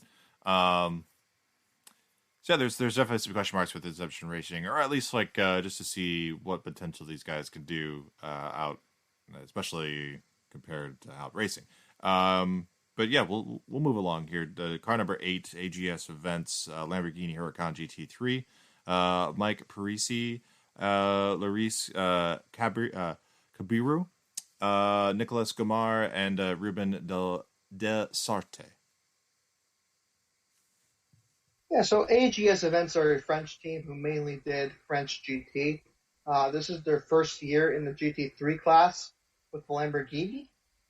Basically, their drivers are basically within the team, either in French GT or GT4 European series, or at least competed in those series and other teams. So they just got all all just got a bunch of old Frenchmen together and just got a good time. Nice. Hey, why not? And hey, if something good comes out of it, decent finish, that's all the better, right? So, yeah, we'll see we'll see how they do when race winds down for them. Number 10, Boots and Racing, Audi R8 LMS. This is Adam Iteki, Kareem Ogier, and Benjamin Lasanis, and Antoine Leclerc.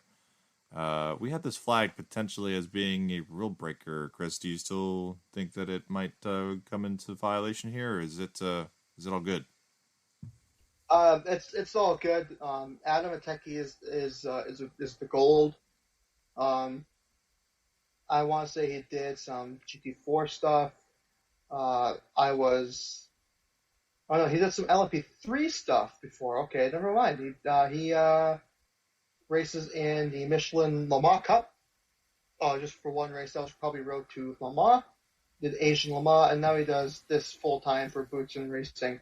Um, Kareem Oj, he's like the older guy, the bronze. He's raced in the GT Sports Club series, I believe that was the name of it, a few years back with the BMW, if anybody remembers that.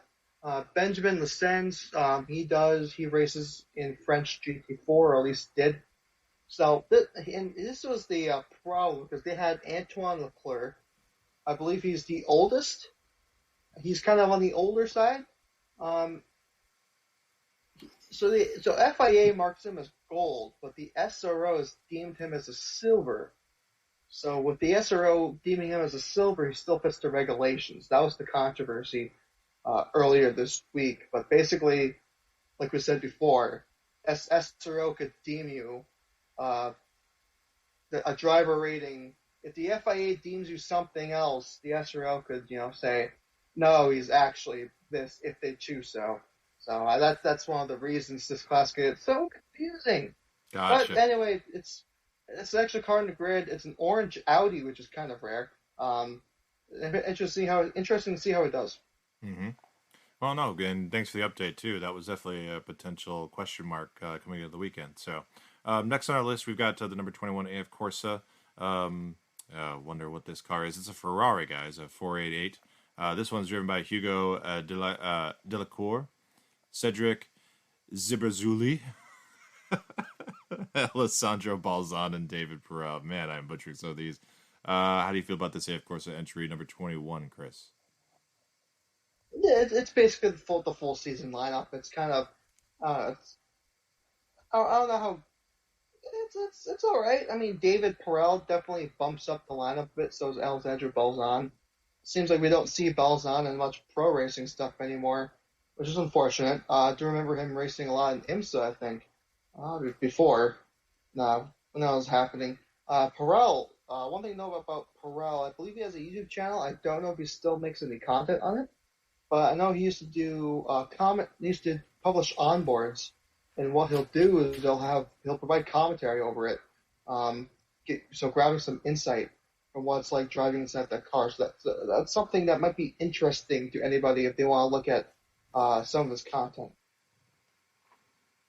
Yeah, and I have personally, and I think it's interesting, and honestly, it's a unique way, a perspective of doing that, and it's extremely interactive. I think it's a good any way to kind of bring that attention or curiosity. I think more to motorsports, or just to capture maybe just I don't know younger people that would like to see something more different and maybe more hands on with like, hey, how does motorsport really work and all that stuff. I think it's a great thing. So I definitely can will be supporting this car specifically for that. But yeah, interesting to see. And we'll move right along here to A of course. We go from A of course to Team WRT number 33 Audi R8 LMS.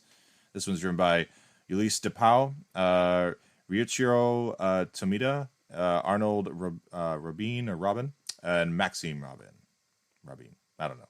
One of them. How do you feel about this one there, Chris? It looks like an all right. I believe they came third at the last endurance round in class. Tomita actually used to race Super GT in a GT 300 class with Audi. And then also he won a few races last year in class in the Sprint Cup portion of GT World Challenge. Maxime Robin, he does some ACO stuff actually. He did Le Mans last year actually with Soso 24 by Graf, and he also does the he did race the Road to Le Mans, the Le Mans support races in the WRT Audi itself. Um, so basically, if he's kind of like the amateur guy that WRT goes for if they need one. So that's what I would that's what I presume himself for. Okay, gotcha. Interesting. And then I presume Arnold. Did I get that last name? Arnold Robin. Yep. I presume he's a sibling, or maybe a father-son pairing. I don't know. They're both French and the same last name, so we can confirm that there's most likely some relation. And they usually race together. I'm noticing a pattern because they raced together in the 24 Hours of Dubai this year, which they claimed second in class, and then they race together in the Michelin Le Mans Cup race. Same thing with Le Mans last year. So basically, if one of the Robins are around, the other one's not is close by. Tagging right along. Well, hey, good to know that the Robins are hanging out in the Audi for this race. But we got to move on. And next up on our list is BMW M4. Oh wait, Go I ahead. completely Yeah. forgot Luis Tapau. For anyone who doesn't know, he races for he's just races for Silver Cup in the Sprint Championship, and he won overall at Brands Hatch earlier this year in race one. And for anyone who doesn't know how impactful that was, he won silver class overall winner, fending off drivers such as like Rafael Marcello and Dries Vantor and all the likes. And so the POW, and also he does some British GT races with Rand Motorsport. So this is a driver to keep an eye on in this lineup. He'll be punching above his weight. Interesting. All right. Okay. Let's see. And yeah, it should be interesting at least to see from that Audi. That's the second Audi of the two in this class. Moving on to the next car, we got a BMW M4. Walkenhorst Motorsport, number 34. Richard Heistand, Michael Dinan, Robbie Foley, and Jens Klingman. This is a pretty decent lineup, I'd say, right? Yeah, and for anyone who's been out of the loop this week, this is in Turner colors. This is in a Turner livery. Gorgeous, fantastic. Yeah, the More yellow. Yeah, with the yellow, and it also has tacos. The word tacos on the car. You can't get any better than this. Richard Heistand races, I believe, for Lamborghini for the NTE/SSR team in IMSA this year.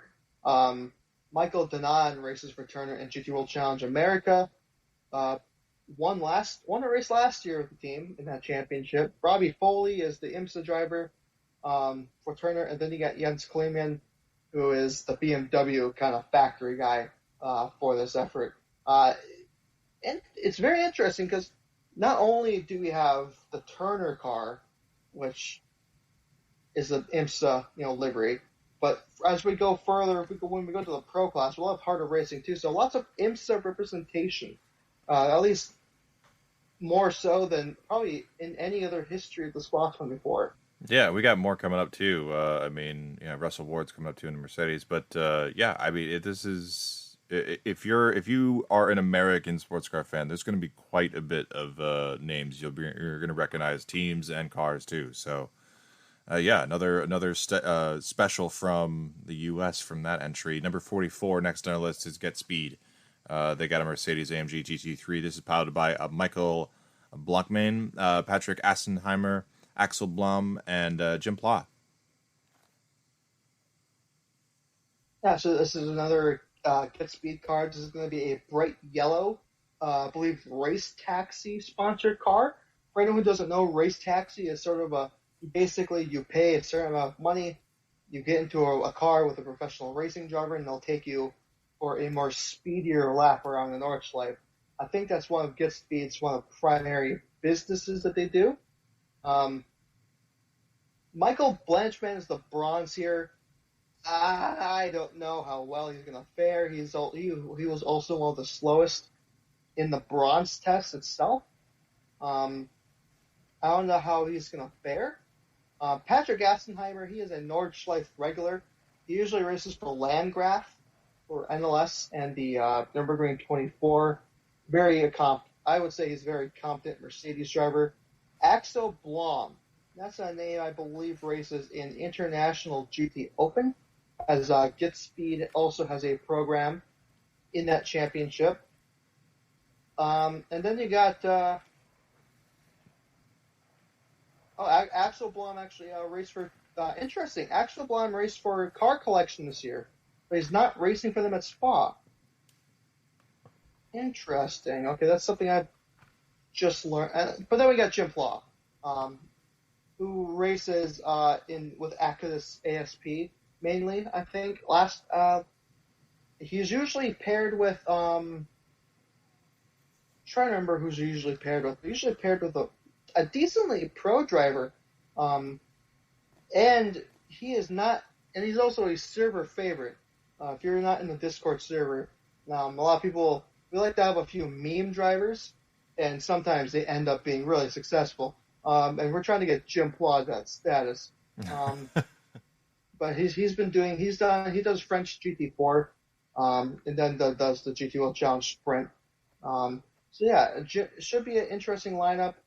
I don't know about Blanchman. I think it's going to hold the whole lineup down, to be honest. So I don't think this is going to get as high up as people want them to be. Unfortunate, because you just need that Redditor push for the support, and then get a few horsepowers that way, extra horsepower. So we'll see. We got another Mercedes next on the list. If we can keep moving on here, number 57, Windward Racing, Jens Liebhauser, Lorenzo Ferrari, that's a name, Lucas Auer, and Russell Ward. Russell sadly almost winning Lime Rock, but then running out of gas, if I remember correctly.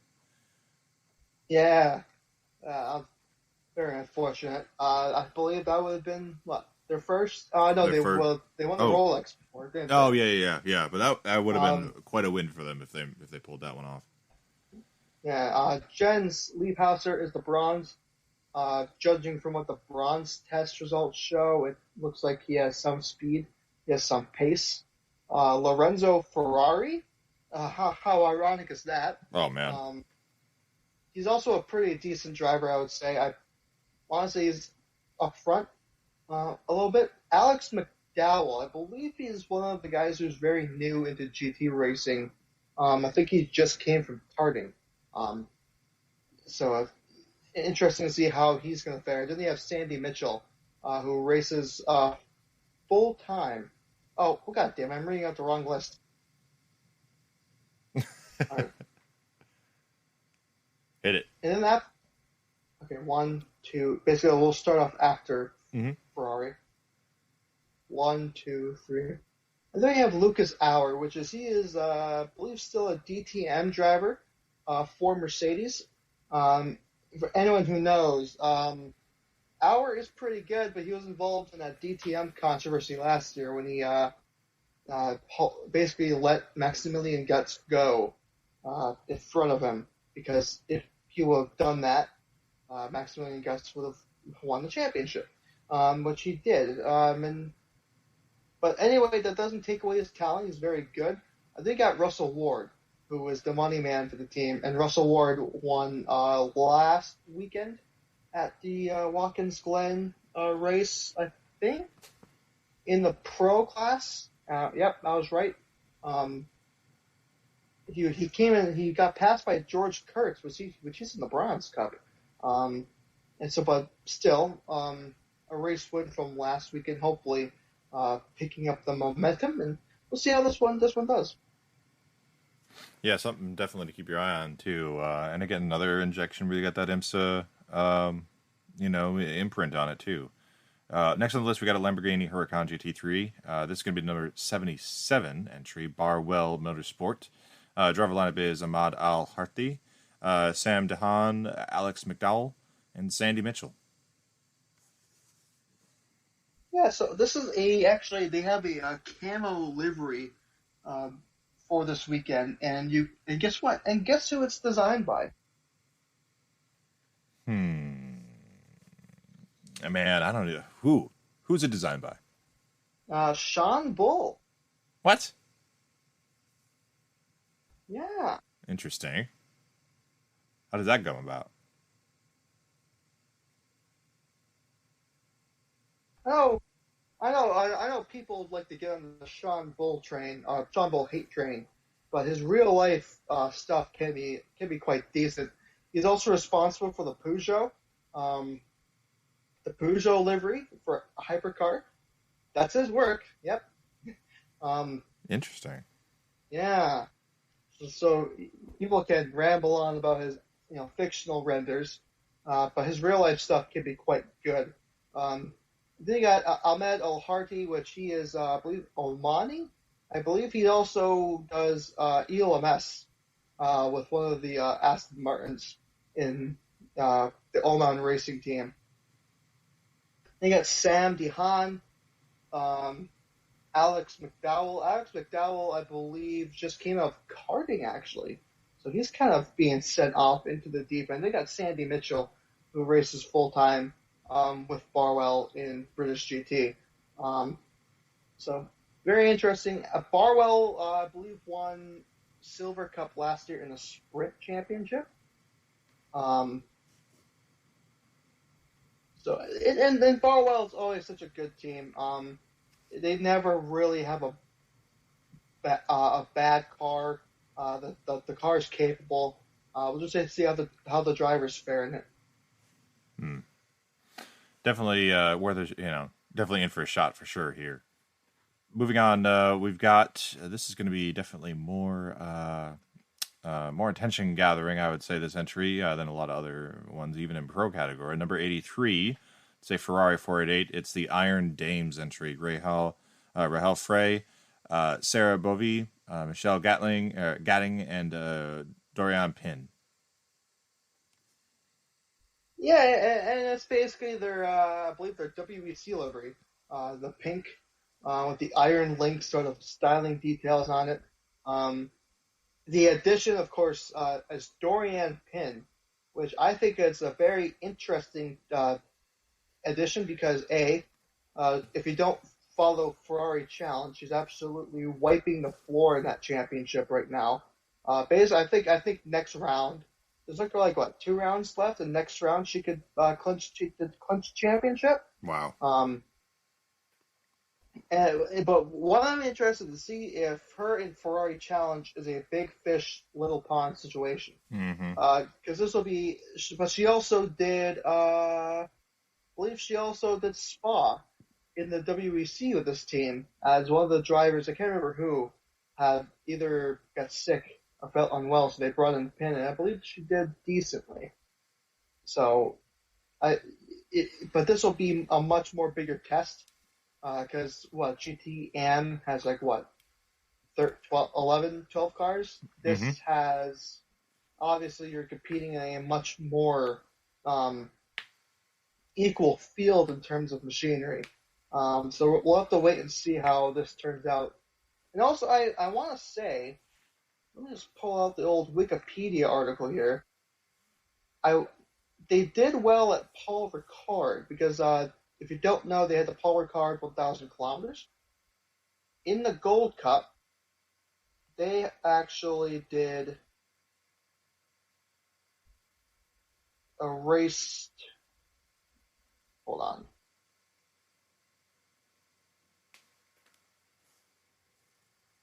Oh yeah, they came in second. They came in second at Paul Ricard in class.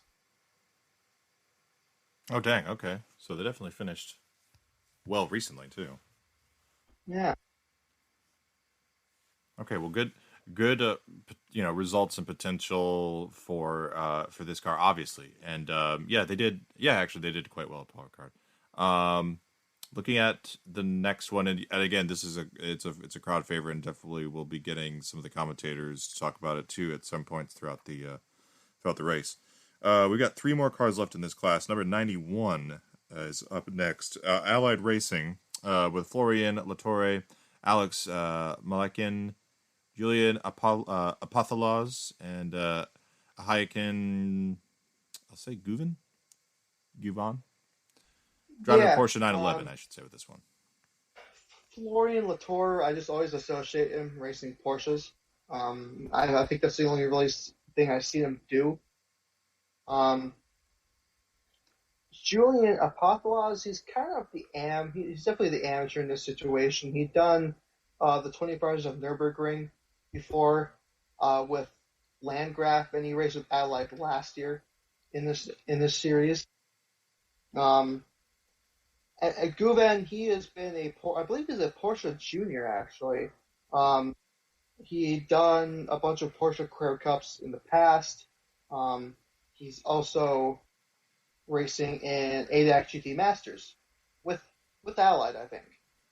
So definitely some association with the team. Florian Latore, I can now tell him what he does. He does Porsche Career Cup France. So he's the other one coming up through the ranks. And then Alex Malikin, he is a British GT driver for Redline Racing. He races the Lamborghini for Spa last weekend. Allied Racing lent the team Porsche, and Allied covered colors and all, so just so they can get Spa experience. So none of these drivers coming in blind racing in the Porsche, that's for sure. Man. Yeah, for sure. Yeah, and the only Porsche I'd say in the Gold Cup class as well. But we've got the third of the three Mercedes in the Gold Cup coming up as the final one. We'll talk about 93 Sky Tempesta Racing, Jonathan Hui, Christopher Fragot, Eddie Cheever, and Laura Spinelli. Yeah, Jonathan Hui is the full-time driver in this lineup. Christopher Froggatt as well. They're kind of been two peas in the pod when it comes to this team. Eddie Cheever, I believe, is the third. He's been kind of bumping around GT teams. He's been with racing Ferraris and Italian GT before. I know that for sure. Uh, Most likely in ACO stuff as well. And then you got the last one in the lineup is Laura Spinelli. This guy's talented. He races in with US Racetronics and GT World Challenge America. He's very quick. I would say he is the strongest one in this lineup. Nice. Well, hey, and it's got some names too in it. So this is yeah, and one to pay attention to, even though it's got that sky livery on it. But we won't talk about that. The last for Gold Cup class that we're going to be discussing today. Man, I love these cars. It's a Bentley Continental. It's Team CMR with Nigel Bailey, Stefan Lemaire, Antoine Borga, and Maxime Soleil. Yeah, so interesting thing. Nigel Bailey, he was one of the guys who was with the SRT 41 program. Wow. Okay. Oh, that's right. That's Yeah. right. I did remember seeing him on that. That's right. Stefan Lemaret does the GT4 stuffs. Looks like he's pretty decent at it as well. I'm trying to remember what team here. I want to say Racing Spirit of Le Mans, but I could be wrong on that. But he does race for CMR in the French GT Championship. And also, of course, doing Spa as well. Maxime Soule, that's a driver that kind of had some hard times recently because if you remember, he was part of the winning lineup of the 2020 Bathurst 12 Hour with Bentley. Then after Bentley shut down the program, it's kind of been hard. Basically, he kept looking around. No one was willing to take him on. He's been racing Porsche Carrera Cup Benelux this whole year, just so he can keep racing. But glad to see that he's finally found a decent ride, a GT3 ride where he belongs. The unfortunate fact is that his addition means that they had to step up from the Pro-Am class to the Gold Cup. So that's kind of, you know, a catch-22. You get put into a very much more competitive class than what you were going to be in, but you get Max and Sule on your team, so it kind of works out. Right. Then you got Antonin Borga. He's a driver for Cool Racing. That's where you most likely have heard the name from. Also does some Super Trofeo stuff on the side. Man. And hey, I mean, again, it's going to be a great car, and the class is certainly going to have its moments, I think, as well. And I'm excited to see what I don't know how interesting this new category is for Spot 24, and if it kind of adds something else to it. So, yeah, what like we've done with all the other ones, Chris. Let's hear it. Who do you think is going to be a potentially favorite for the Gold Cup category? For Gold Cup, I think I don't know. It's very tough. Um, I am gonna have to choose.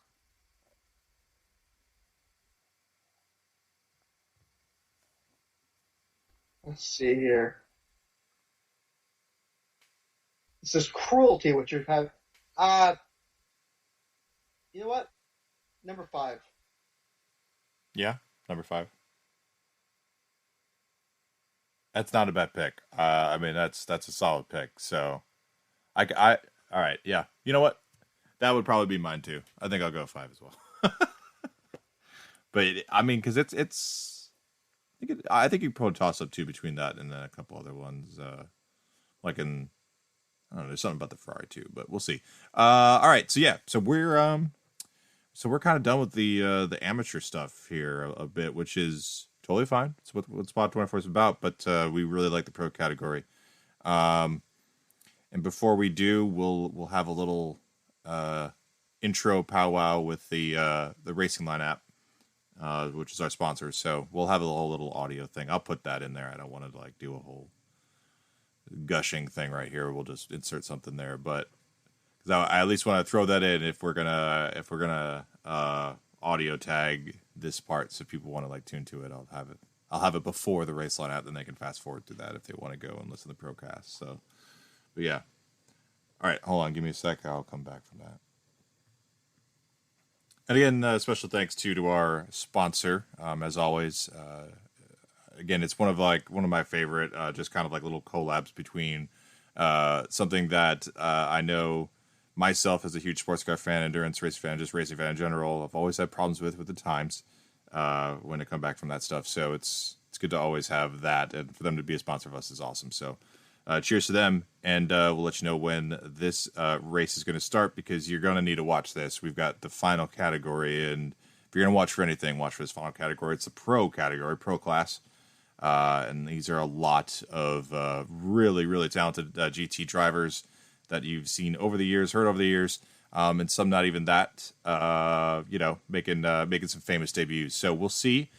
We'll see how it goes, but let's start off here. Pro category's got quite a few cars. We'll just start with the Team GetSpeed AMG car number 2, Maxime Getz, Stein Schulthorst, and Lucas Stoltz driving that Mercedes AMG GT3. Great lineup, great lineup for the Mercedes. Is this the better lineup of the other two, would you say, that we'll cover, Chris?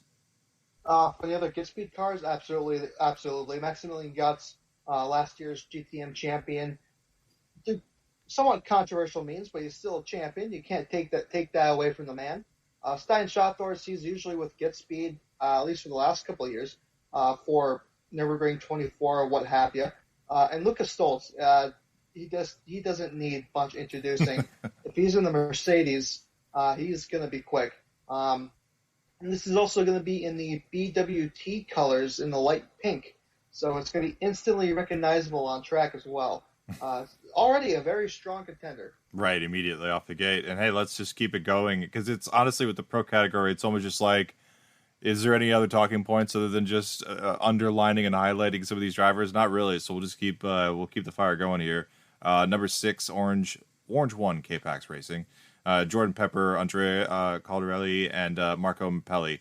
I do love me some K-Pax Racing, so I like this lineup just from the nostalgia standpoint. How does this stack up so far to the number 2 car? This is I don't know. I think I'd take the Team Get Speed over this one. This is tough. K-Pax has been dominating GT World Challenge America for the last couple of seasons, whether it be the Bentleys or as of the Lamborghinis with the last 2 seasons. Jordan Pepper and Andrea Caldarelli and Marco Mapelli, I believe all 3 of them race in that championship. And here's the kicker. After the first round this year of GT World Challenge America, they basically I think they mandated the silver in each, you have to have a silver in each lineup. Mm-hmm. In the pro class, because K-Pax were dominating that much. And that didn't really stop them until at least like Watkins Glen, where they didn't win at all that weekend, if I remember correctly. So, but yeah, very, very strong lineup. Jordan Pepper, former Bentley factory driver. Andrea Caldarelli, I believe, as it was also just announced for the Lamborghini Hypercar program as well as drivers. Interesting. Yeah, and how much of this is going to be, just like some testing and some just training ground for that program when that starts coming online in the next year and a half. So, yeah, again, I mean, this is one of 3 Lambos that we're going to see in the pro category, and man, it's got a great lineup. So, moving on to the next car, it's an Audi, number 12, Audi Sport Team Tresor, Christopher Haas, Mattia Drudi, and Luca Giotto. Very good. Yep, Audi Sport Team Tresor, car collection, basically running that car. Christopher Haas, been with Audi for such a long time. Mattia Drudi is kind of one of the newer Audi drivers in the stable. I think he came from Italian GT. And they got Luca Giotto, who used to race Formula 2. Then made the switch to sports car racing when Formula 1 wasn't become viable anymore. And Luca, I believe, used to race Lambos before becoming an Audi driver. I don't know. That's not. It sounds right, but I don't remember. It's still a great lineup, though. He did race Lambos. Emil Frey last year. Okay, gotcha. So I was right, and he basically raced with a whole bunch of teams with Lambos last year. So What? first year as an Audi driver. Could be very interesting to see how this former Formula 2 regular keeps up with his. Could have been his first Spa 24. Well, we can potentially draw a line directly from his former employer, Emil Frey, to here by talking about the next car in the lineup here, which is number 19, Emil Frey Racing. It's a Lambo Huracan. Arthur Rogier, Leah Russell, and Gianmarco Alto is the lineup for this one. Pretty good as well for that Lambo. Yeah, so Roger is the ADAC GT driver for this team full time. He is good as well. He is, I don't know, every time I've seen him, he's usually somewhat up front. I think he is the driver that made some pretty crazy moves in the first rounds at Oschersleben. Very, very cool to see him in a big event such as this. Leo Russell, that's a very big name. He's a 2017 LMP2 European Le Series champion. He raced with Santilac last year. Basically, he has a bunch of prototype experience within the WEC and the ELMS. So he's going to bring all that experience he has into this race team, which is going to be very valuable. And then you got a driver like Giacomo Alto, which he has been racing with Lamborghinis for quite a while. also does GT World Challenge America full time with TR3 Racing. Um, so this is another interesting lineup. I think it's going to be one of those things where people won't never heard of Arthur Roger before. But I think the name is going to be on a lot of people's tongues after this event. Oh, okay. All right. Well, we'll definitely have to circle him then. You made mention of this next one that we'll talk about. Car number 23. It's Aston Martin, Heart of Racing with TF Sport. Alex Riberas, Ross Gunn, Charlie Eastwood. This is a great lineup and a good car too. And it's basically the delivery they race in IMSA, just without the green or red accents on the headlights Hmm. and on the wings. Alex Riberas and Ross Gunn. It's basically the IMSA drivers. And then you got Charlie Eastwood, which is that's where you see the TF Sport influence there. Mm-hmm. And he's not that half bad. He's definitely going to bring a valuable amount of experience as a GT Aston Martin Works driver. And I want this team to do well. And this is definitely going to be a fan favorite. People love the team in IMSA. For those who don't know, this is, or at least he has a part of it, Gabe Newell's team. And if you don't know who Gabe Newell is, he's kind of like the brainchild of Steam and Valve. So if you're a gamer, Gabe, this is definitely the car to cheer for. Yeah, yeah, for real. It's almost like being sponsored by Microsoft or Sony or PlayStation, something like that. To a certain extent. And it's also, I mean, he's been around forever. I mean, almost like 10 years, even more than that too, with Alex Job to start with in the Porsches. So. Yeah, I've always, and they're a fan favorite because it's a great cause too. So Heart of Racing is always a good thing. I will say though that I will take the other Aston Martin in the pro category by a not even close. Number 95. We'll get into them soon, but we'll keep moving it along here. Next up is an Audi, number 25 Audi team, sport team Centerlock, Lucas Legere, Patrick Niederhauser, and Christopher Mies. Yeah, so Lucas Legere, I believe, is the silver. He's been with Santalok for as long as I can remember. He's the weak link. That's to put it bluntly. Patrick Niederhauser is ADAC GT regular. I think got Christopher Mies. Obviously, Christopher Mies is kind of like he's very big enough. He likes to go to Australia a lot. You haven't really seen in the past. You haven't seen him around in Europe as much because he'll do like Australian GT full time. Obviously, with the recent situation until now, that wasn't really possible before. So we could see him a lot more in Europe. But still, apart from Lucas Legere, both very capable drivers. Hopefully, and they also got like a sort of special livery going on, sort of like a camo, sort of deal. And I believe this is one of the teams that they chose to represent Audi for IGTC points. So they should hopefully they'll do Audi well.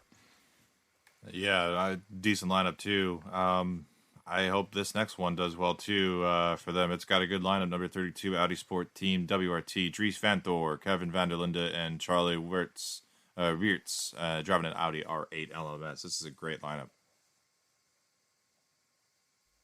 Stacked. Put it on the board. The stacked counter. This is for an Audi lineup. This is probably as good as you can get. Because Dries Van Thor and Charles Wirtz are absolutely running the table right now in the sprint cut portion of the championship. I believe they swept both races at Misano just a couple of weeks ago, July 4th weekend, to improve their championship lead over, I believe it was the 88 Acudis ASP team Mercedes. And the pairing of Wirtz and Van Thor is just really good. I believe that was they did ADAC GT last year together as well, and that led to some success. And also Kelvin van der Linde, DTM driver, more infamously known for the Liam Lawson incident, but that doesn't take away the fact that he could be a very quick driver in your lineup. And trust, and if you want a quick guy, you would rather have someone like Kelvin van der Linde in your stable. He's good. Yeah. this is going to be up there. Unbelievably rock solid lineup here, and it's Team WRT. I mean, you can't really go wrong with them. They're our legendary squad. So we got another one coming up from them, but before we get to them, we'll go to Jota. They got a McLaren 720 SGT3. This is going to be driven by Rob Bell, Oliver Wilkinson, and Marvin Kirchhofer, number 38. The mighty Jota, number 38, as we kept hearing at Le Mans. Yeah, so Rob Bell has been around with McLaren for a very long time. Um, I've never really seen Rob Bell outside of McLaren before. I don't know, it just Yeah. never happens. I don't even. Um, He probably doesn't even drive anything other than McLarens in his personal life either. He will not be seen in anything other than a McLaren. now you got Oliver Wilkinson, which I think it was Magny Coeur this year in the sprint round, where he got involved in an accident on the Friday, and they had to pull out completely out of the entire round. And he might have also been the one last year to put it in the trees at Brands Hatch. So he's adding up the repair bills quite extensively for the Jota Sport team. So I don't expect this to do too well, even though you got Rob Bell and also Marvin Kirchhofer, who's been more recently known for racing McLarens, but also he did Corvettes last year with ADAC GT Masters. Yeah, hopefully I want this team to do well because it's awesome seeing WEC teams compete in races such as this with Oliver Wilkinson behind the wheel. I don't think it's going to get as far as people hope it would be. Yeah, and probably speaking of that, potentially this is what's going to be happening with the number 46 entry or next on the list. That's a hint for the famous driver in this lineup.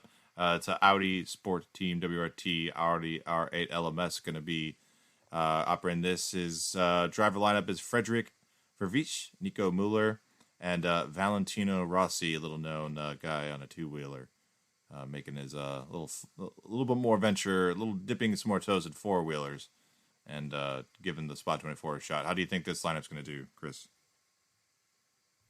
I think just from a marketing perspective, I think it's absolutely fantastic that Valentino Rossi is here because obviously, even if they don't follow sports car racing, even if they don't follow motorsport as extensively, chances are you've probably heard the name Valentino Rossi. Even NASCAR fans here kind of, if they follow just a crumble of international motorsports, knows who he is. Um, so hopefully he does well. He did make some mistakes along the way. Let's not act like he's a perfect success story, even though he has some successes with Ferrari in the Gulf 12 hours. That's nearly not the level of competition as GT World Challenge. Yep. Imola, he missed his pit stop, I believe. He was on pit road and basically missed a stall. Magny Coeur, he had some incidents. Zandvoort, he was kind of driving off the road. So hopefully Spa, he can get his act shaped up. Obviously, Frederick Vervisch and Nico Mueller, very talented drivers. Nico Mueller being a DTM driver after all. I don't know, hopefully we'll see. I want the team to do well, but I don't think it's going to be I don't think it's going to be the top Audi lineup. Interesting. Yeah, I would also tend to agree with that too. And this is definitely going to be, people are going to be asking where the 46 is a lot, and it's going to garner some good interest. But I would be surprised if this is the leading Audi of the pair. Actually, I'd be shocked if that was the leading Audi of the pair by halfway or near the end. So, but hopefully they make it to the end. And honestly, if they have a good finish, that's going to do nothing but good things for sports car racing and Valentino Rossi fans. So I wouldn't mind supporting that. So next on the list, we go from a highly, I'm not going to say he's like super loved, and this next guy isn't in this lineup, but there's definitely been some more attention on Lawrence Van Thor since the Nürburgring 24 and that incident with his brother. This lineup, obviously, if it's Lawrence Van Thor, it's going to be the Porsche. This is the KCMG Racing number 47. Dennis Olsen, Nick Tandy, and Lawrence Vanthor in this lineup.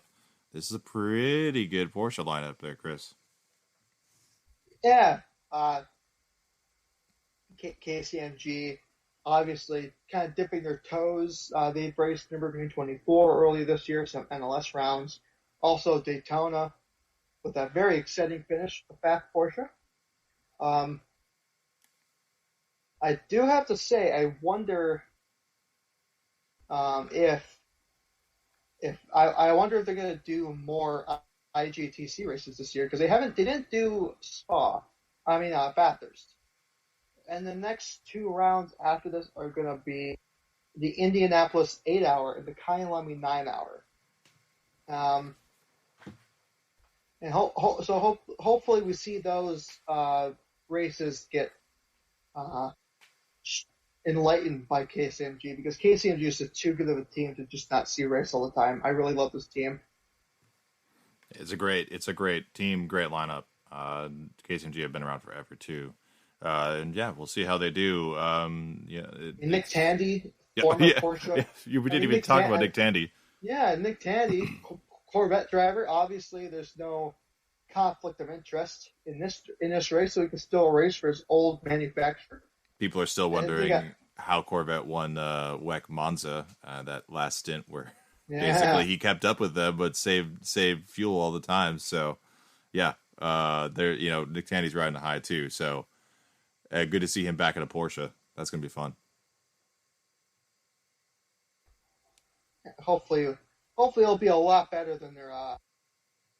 If I remember correctly, their Spa 20 or Nürburgring 24, because I think they got involved in an accident towards the end or the beginning of the Diner Ho.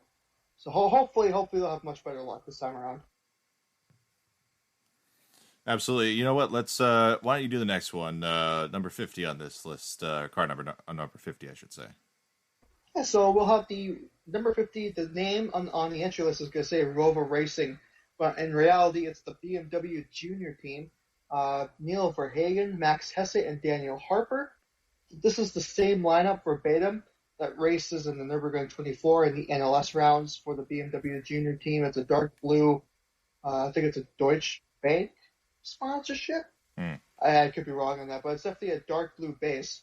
Neil Verhagen used to be a former Red Bull Junior, actually. For anyone who is American, he used to have a Formula Series career, but now he's most likely doing much better being a BMW Junior than Max Hesse and Daniel Harper. And they even won one of the qualifying races for the Nürburgring 24 this year. So it's definitely not a bad lineup, and they're up-and-coming stars too. So if they're this good right now, just think of how good they can be later on in their careers. Yeah, and even saying with this lineup, has got some talent that, they're the, let's say, not the non-junior or the Legends of Pro lineup for the BMW number 98 Rover Racing. That one's pretty good too. We'll talk about that soon. But first, we got to talk about I would say, pretty decently stacked Ferrari 488 following the Rover Racing number 50. It's the number 51 Iron Lynx Ferrari. Miguel Molina, Nicholas Nielsen, and James Collado are piloting this car. That's a pretty good Ferrari lineup.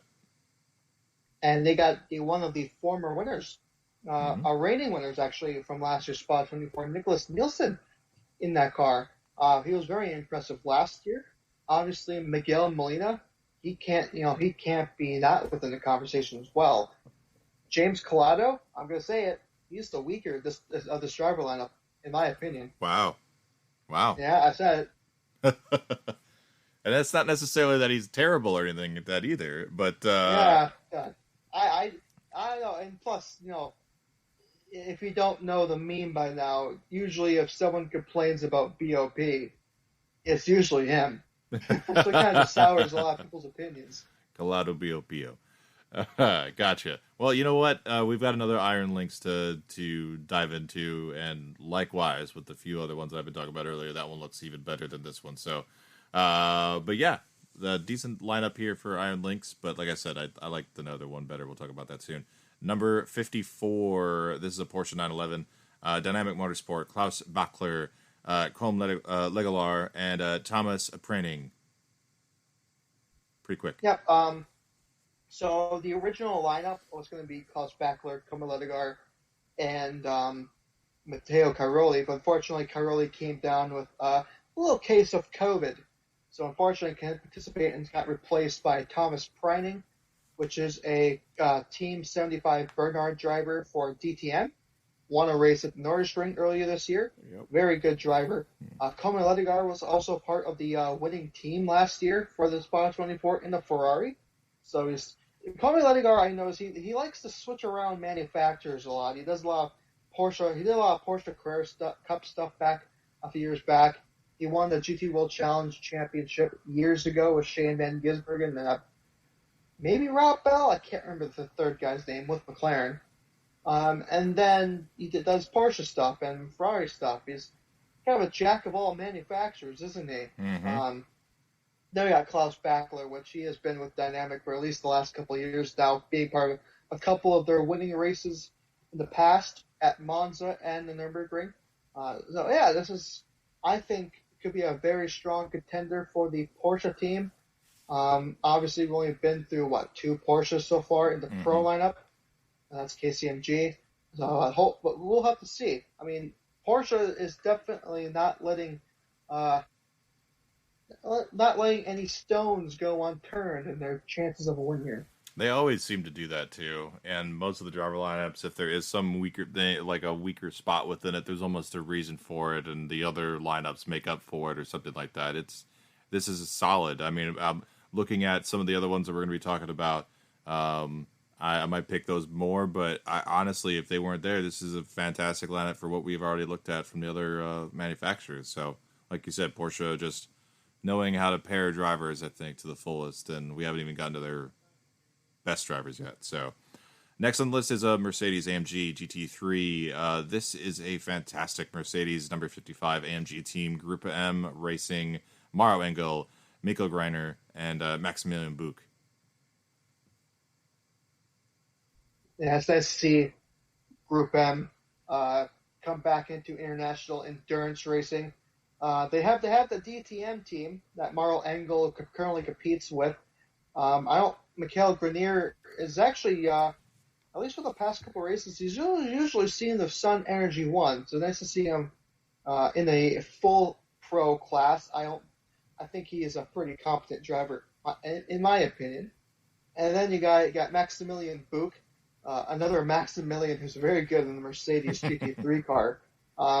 It kind of makes sense because I believe Maximilian Buch raced with Group M when GT World Challenge Asia before COVID was alive and kicking. So it's kind of like a reunion of sorts. And this car is kind of interesting. It's kind of, I want to say it's a purplish base with like some orange and red highlights on it. I think it's an orange base. But anyway, it's a very unique looking car. And it's something you can easily tell apart from the rest of the cars on the grid. I think it's going to be I think this is going to be a hot car to watch. Maybe not in terms of maybe doing well, but in terms of what the livery looks like. Yeah, I'll give stop points away. No worries over here. Next on the list, we got number 63. This is Lamborghini Huracan, Emil Frey Racing, another one of that stable. In that stable, I should say. Jack Aitken, Albert Costa, and Mirko Bortolotti, excuse me. Yeah, I would say another good ML Frey lineup. ML Frey,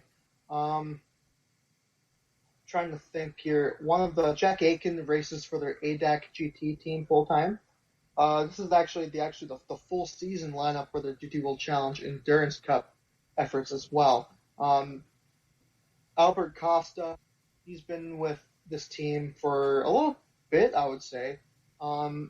And he's not too shabby either, but Mirko Bortolotti, that's a great person to have on your team.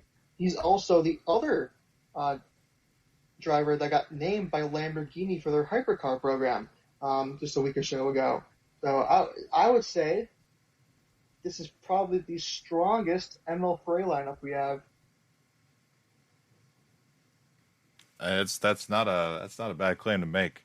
This is a great lineup, and definitely Yeah, like I would say one of the better Lambo lineups that we have right now.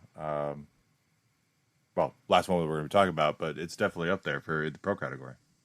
And we can't forget to mention that Jack Aitken was involved in that terrible crash last year at Eau Rouge, that put him in the hospital. Um, Thankfully, he's made for what looks like a full recovery. He's back racing full time, which is absolutely fantastic. Unfortunately, it probably really hurt his Formula One chances because if you remember, 2020 he was racing a Formula One car at least for one race, Mm-hmm. um, and doing Formula Two, I think. Um, but at least he's doing some racing full time.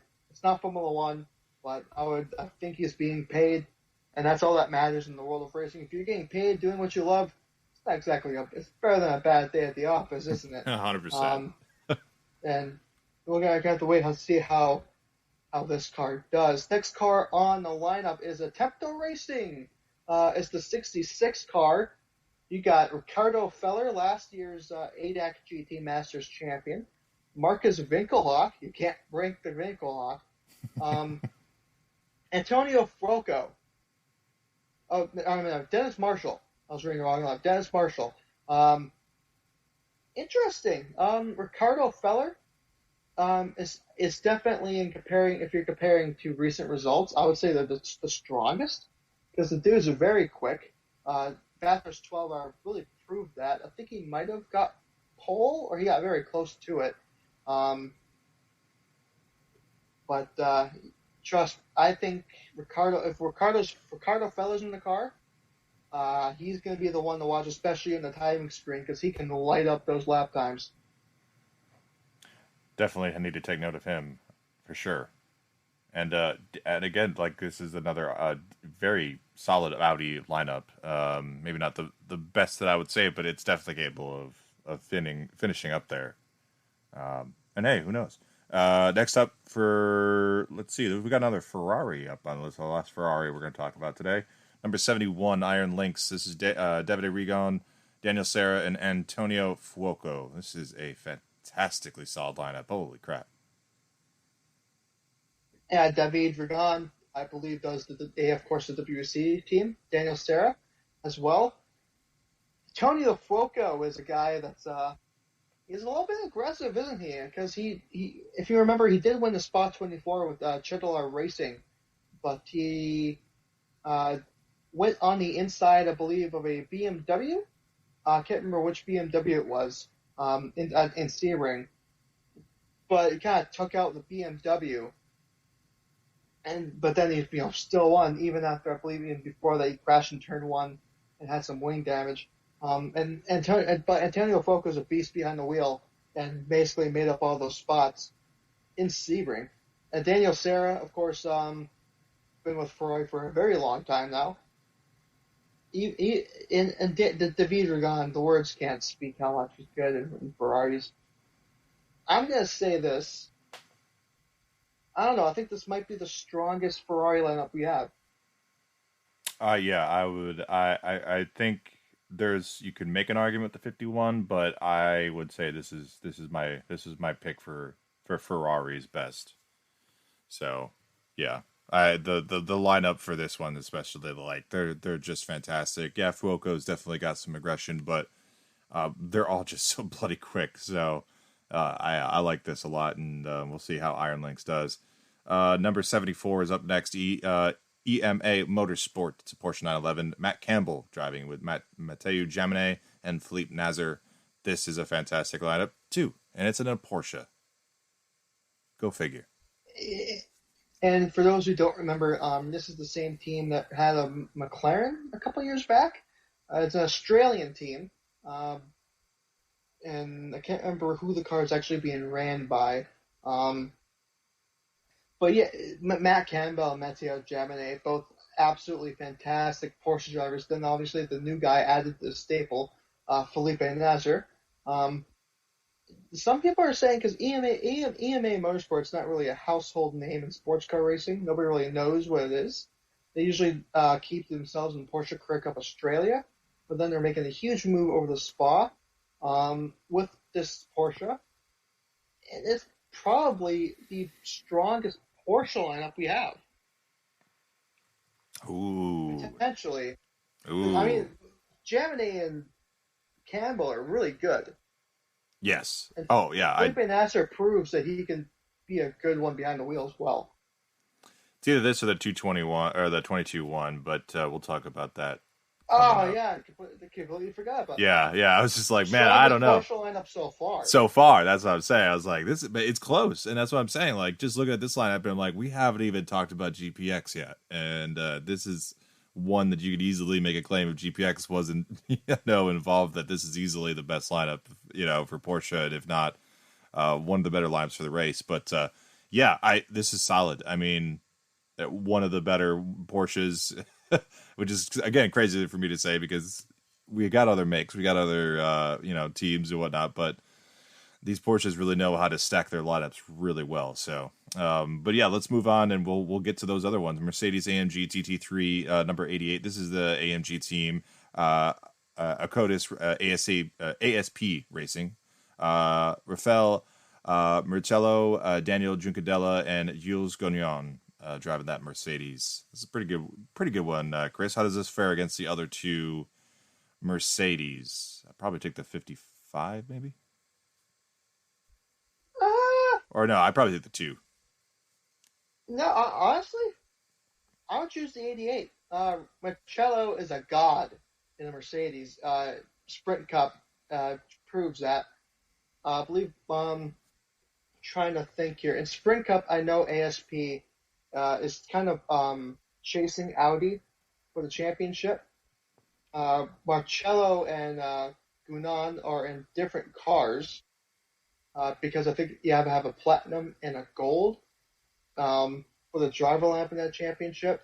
But for in this series, um, for Endurance Cup, I believe they race together, and they're pretty. It's a pretty strong lineup. Um, Cadella, obviously, he does race Mercedes in ADAC GT Masters.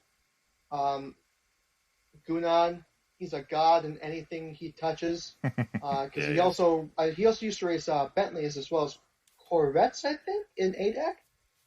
And so, yeah, this is going to be a tough lineup to beat. Looking down the line, this is a fact. I am stating this is a fact. The strongest Mercedes lineup in this race.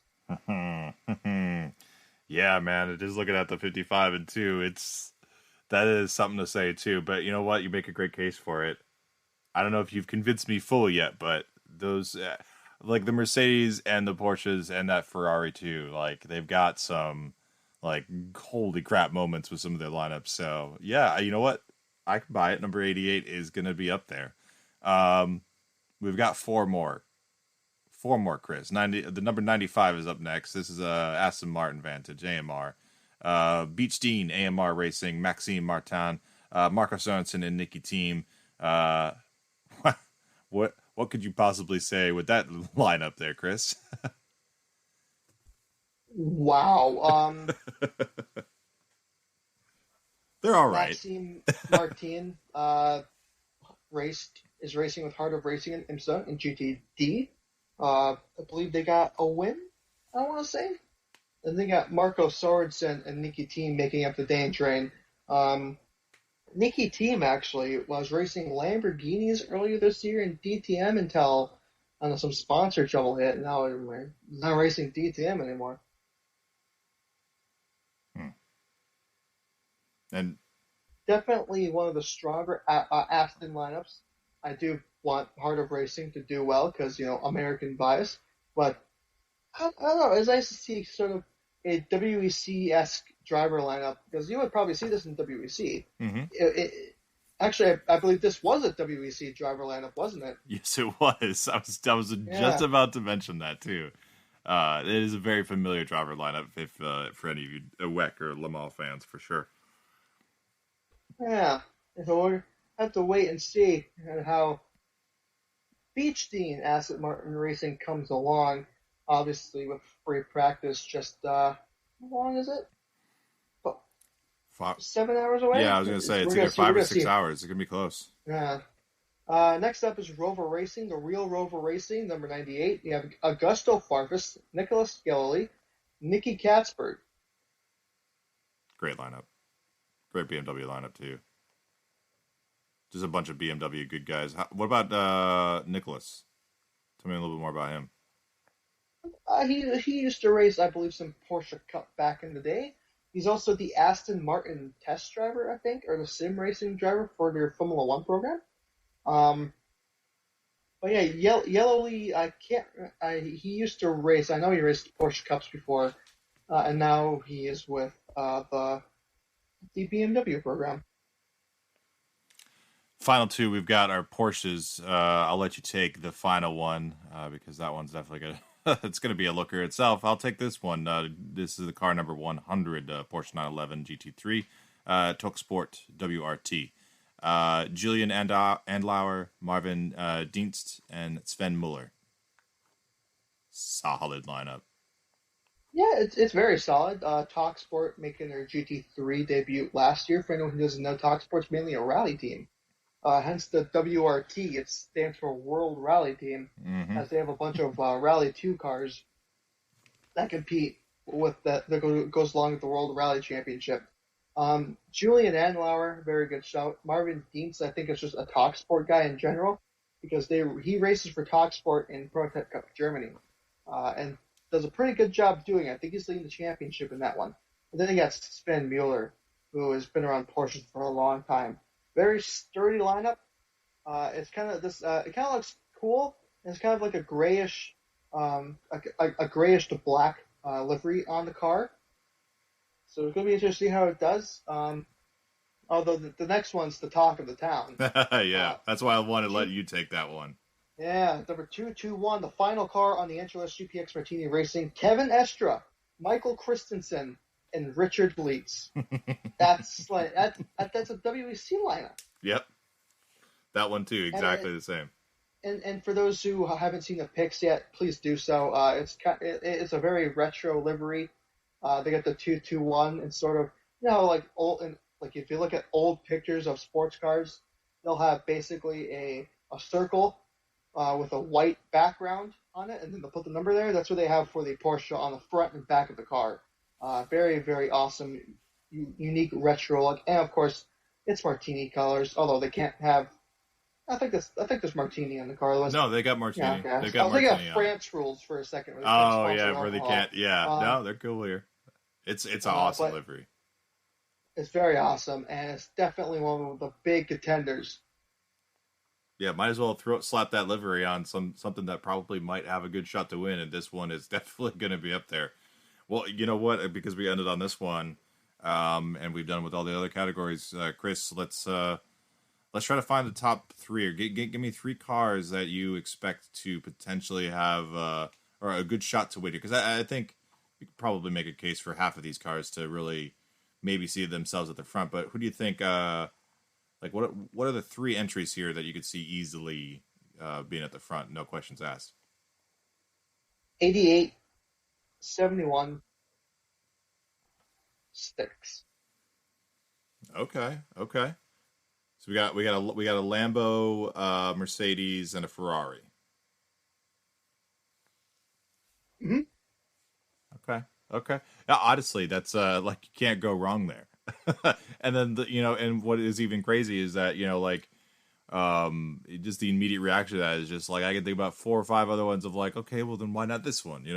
So why'd you go that and then not go with the with a Porsche with those lineups too? Honestly, this is fantastic in terms of what we should have at the top of the category or at the top of the class competing.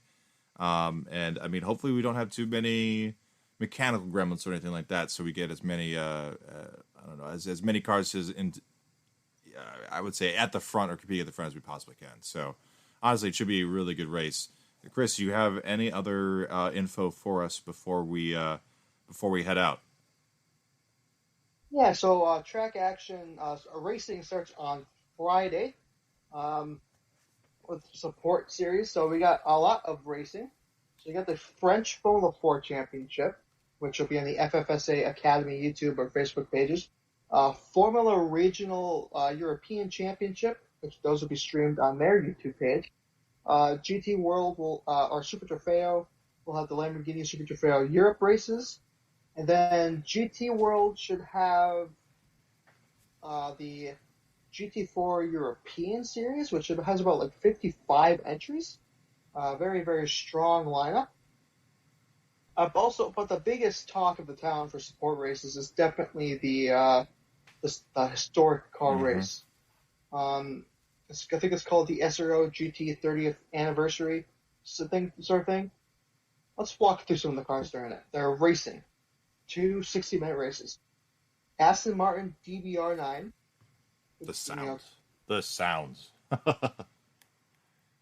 Basically, they got GT1, GT2, and GT3 cars. And when I talk GT2, I don't mean SRO GT2. I mean, like, actual GT2.